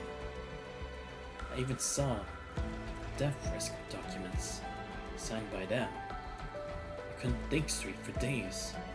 Thought maybe they'd say something on Family Day, but... Ah, I see. So that's where that anger really came from. It was that uncertainty. It's like he was hoping he was wrong, hoping things would become clear, and it's like, it's just a contingency, right? That was what he was hoping for. But noticing that it was only Kamui, that's probably what really pissed him off. It wasn't really so much you, but it was like, why couldn't they have come too? That's what it really was. Like, again, maybe like he still has those lingering thoughts about Kamui, but again, it wouldn't have been something that made him explode like that. I see. Because again, it's like, it's showing that it's like, this is their commitment. They're not backing away. They missed their first time ever. Looks like that thing is the reason. These days I kind of lost it. You were the only one who came to check on me, and I took it out on you. It's my fault. You really have nothing to do with it. It says I have nothing to do with it. You just said we're family. You can't shut me out now. Don't worry, we got leads. We'll handle it when we get back, like we said. Relax, Kamui's got this. You don't need to worry about a thing. You really are something else. Right now, stop moving so I can finish treating your arm. Fury and fear bled out of Azael until only quiet concern remained. Mostly they worked together to finish bandaging Kamui's wound.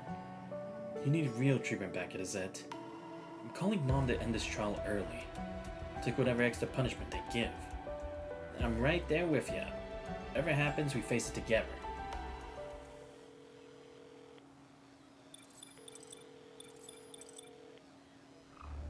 two tried to contact Odile, but she wouldn't pick up. Last day stubbornly busy. Plus they tried Urites. Nothing but the same endless tone. Something's wrong. Something happened in the Zed? Like maybe that's why they sent them here, right? Like maybe to hide them. Because it's such a dangerous zone, they probably had faith that Kamui and Azael working together, they'd be able to survive in there long enough for whatever's happening over there. Maybe they're probably trying to keep them out of the project, right? Because, like, they want to have the project, but they probably need something else, right? Like a subject. But they don't want to show off Kamui or Azael because they'll be like, hey, you have perfect subjects right here, see? We can continue the project as planned. Maybe. Azael was already reaching for the emergency line to Azet. His call name came through. Azael, Kamui, stop the trial. Turn to Zet immediately. Maximum speed. Oh, okay, never mind. It's not. Oh shit, okay, she's actually injured. Turn on your real-time location tracking. I'm already on my way to pick you up. Mom? What's going on? Okay, never mind. Maybe it was something different. His voice came through sharper than usual, agitated and breathless. No time to explain. Just move. And listen. You see any strange machines on the way, stay away from them. Do not engage. Your only job is to get back to Azet. Now! Ah, I see. Maybe the punishing? Azael, look at this! Halfway back, the agency behind this recall revealed itself. Remote outposts had barred their entrances. Inhabitants huddled inside, terrified of threats that lurked in every shadow. Some cities had already been reduced to chaotic ruins. Well, not to any army, but to something far more inexplicable. Found no survivors, barely any signs of life at all. The day they infiltrated one such place searching for supplies. Kamui discovered the scene first. The attack was fresh. Bodies lay scattered across the ground, impaled by strange metallic machines. But still seeped from wounds, pulling beneath the dead. Every victim stared with eyes and wide unseeing eyes. It was in final terror. What the hell happened here? Now they couldn't stop thinking about Zed. No ordinary war or disaster could cause this much devastation across so many places. Suddenly a roar split in the air. Kamui's out, rushed toward it. Upon clearing, a black-haired boy charged forward, with a pipe clutching trembling hands. He was outmatched from the start. Crude pipe against a metal malice? There stood a chance. The machine struck him down in seconds, and now its slaughtered blade rose high, poised to end him. Kamui didn't hesitate. He was already moving, searching forward to shield the blow. You idiot! Have you lost your mind? Before Kamui could take another step, Azael seized his sleeve and hauled him behind a wall. You seen what's out there. We might not be able to take that thing. Mom told us. Nothing matters more than getting back to Azet's alive. He's not even one of us. Why are you throwing yourself away for a stranger when we can barely protect ourselves? Because he's human, like us. So, think about everyone Azet ever saved. We're just doing the same thing. You stay safe and wait for me. I'm going to save him. Kamui charged without thinking, weapon already swinging. Kamui, you hopeless idiot. Azet refused to hang back any longer. Gripping his weapon tight, he threw himself into the fight. Mercifully, no more strange machines appeared. The three fought as one and emerged victorious. Their journey had already worn them thin. The battle drained the last of their reserves. Thanks.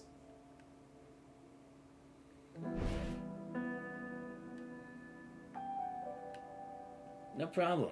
Hey there, I'm Kamui. He's my big brother Azael. Characteristically, Azael let his claim slide. He just kept drinking, sounding pointedly uninterested. Oh right, what's your name? Katurave. Said nothing more. Kept his head low, fingers restlessly working the edge of his clothes. Katurave, do you have any family or friends nearby? We can help you look. His gaze dropped as if thinking how to put words to what happened. Dead. Everyone from the orphanage. They're all here. They broke in. Killed everyone. Only I survived. It's clearly not one for words, but the pain was unmistakable. I'm sorry. Scolding died on Azael's tongue. Just watched in silence and the boy take whatever time he needed. What are you gonna do now? I don't know. Lived his whole life within those walls. Abandoned there, raised there, never once stepping outside. Now everything he knew had been torn away. The unfamiliar world beyond felt more frightening than anything. Then, how about coming on with us? To a place called Azet. We'll keep you safe. From now on, we'll be your family. Kamui! Azal, this is Azet's core principle. You know it too. No one fight at home. Anyone willing to join. Azet takes them in. Fine, fine. I can't control you anyway. You can explain this to Mom yourself. Just as good as a yes. Anything you want to bring? Go grab your stuff, then we're out. Nah, I could turn to gather his meager belongings without a word. He stopped, however, keeping a deliberate distance from them. His gaze first fell on Kamui, then shifted to Azal. Then finally he seemed to decide. Walked up and reached for the hem of his clothes. Let's go, Kamui. An awkward, suffocating silence settled among them. You better tell me you're actually blind and can't see a thing. Azal, you can probably see fine. I've heard of this. It's called, face blindness. Oh, you mean prosopagnosia? The sound of Azal's voice could trace hand withdrew as if it had been burned. You could certainly tell the difference between their voices. Clearly the boy could see, so he must be responding to Kamui. Somehow Azal still felt deliberately provoked. Kamui? Take this stupid stray you picked up and drag him back to your side. Now! Come on, come on. No need to get worked up. Think of it as quality bonding time. Alright, my dear big bro. Call me that again and I'll beat you too. The quiet they thought didn't last long. All around, he heard mechanical sounds emerged again. Somehow more machines have found them. Damn it, just keep coming. Split up and take them down fast. Count to 3, we move together.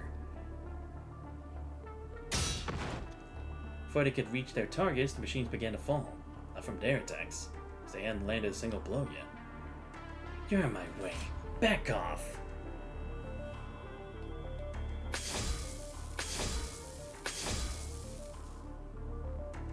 We're fine, Mom. What's going on? No time to explain. Situation's critical. All 3 of you with me. Now. We're getting back to Azet. This world's gone completely to hell. Drawing close to Azet, Kamui finally grasped the full weight of those words. Human settlements stretched between them and home, every single one reduced to rubble and ash. The days of their return would brand itself into his memory forever. The eclipse swallowed the sun at its peak, into the world into an unnatural twilight. The light remained, bled black and crimson, exact colors of the mechanical horrors that haunted them across the journey. Only later would Kamui learn what that day meant, marked the world's fall. Silence swallowed humanity as the eclipsed sun watched over the ruin. December 25th, 2160, the punishing virus broke out. Oh, I see. That's what happened at this time. Okay. Because I'll be honest, I was still kind of confused. I was under the impression, like, is this before the punishing virus, or is this, like, post-pandemic age? I assumed it was post-pandemic age because I thought this project, whatever this was, like the barley corn, I thought it was, like, as a project to deal with the punishing. I didn't think this was a project that was going to be taking place before that. I see. My bad. I was confused by that. Right, because for Rivera, it was also the same. It was like Christmas then, too, right? When that happened. I remember. Okay. Now we know when this actually takes place. Got it. Yeah, because, again, they want to... I don't remember if Babylonia was already established then or not. No, actually, I guess they would have, right? Because FOS already had facilities before, right? I see. I'm starting to get a bit more of a clearer picture now. But yeah, okay. There we go. Yeah, that was definitely long. It's only got 7 parts in. It's 4 hours that I've done. Damn. But yeah, still interesting. Damn it, only 29%. Well, close to a third. Anyway, let me give a huge shout out to everyone who showed up. So shout out to both Guardian Soulblade and Yuki19 for both showing up to the stream. I believe the Honkai Star Rail update should be coming out for the next part of the story, but I don't have to rush because again, I'm already behind on the story anyway, so I don't have to push myself too far for this new update, especially since that's 4.2, I believe. So I don't know if I'll stream Star Rail tomorrow. Like I said, I'll try to see if I can at least do another day of Punishing Grey Raven sometime this week. If not, then we'll probably do that next week. Who knows? Maybe I will do another Star Rail stream just to try to catch up more main story. But we'll have to see. But anyway, if you guys did enjoy the stream and already found the channel, please make sure to leave a follow. Much appreciated. Check my YouTube channel. I post a lot of VODs. Subscribe as well. Join Discord, you guys already. Links to all those are on the channel. But yes, loving this Kamui flooding record though. Can't wait to see what else we got. But anyway, this has been Santos Vice. I hope you guys have a great rest of your night. See you guys next time. We're out.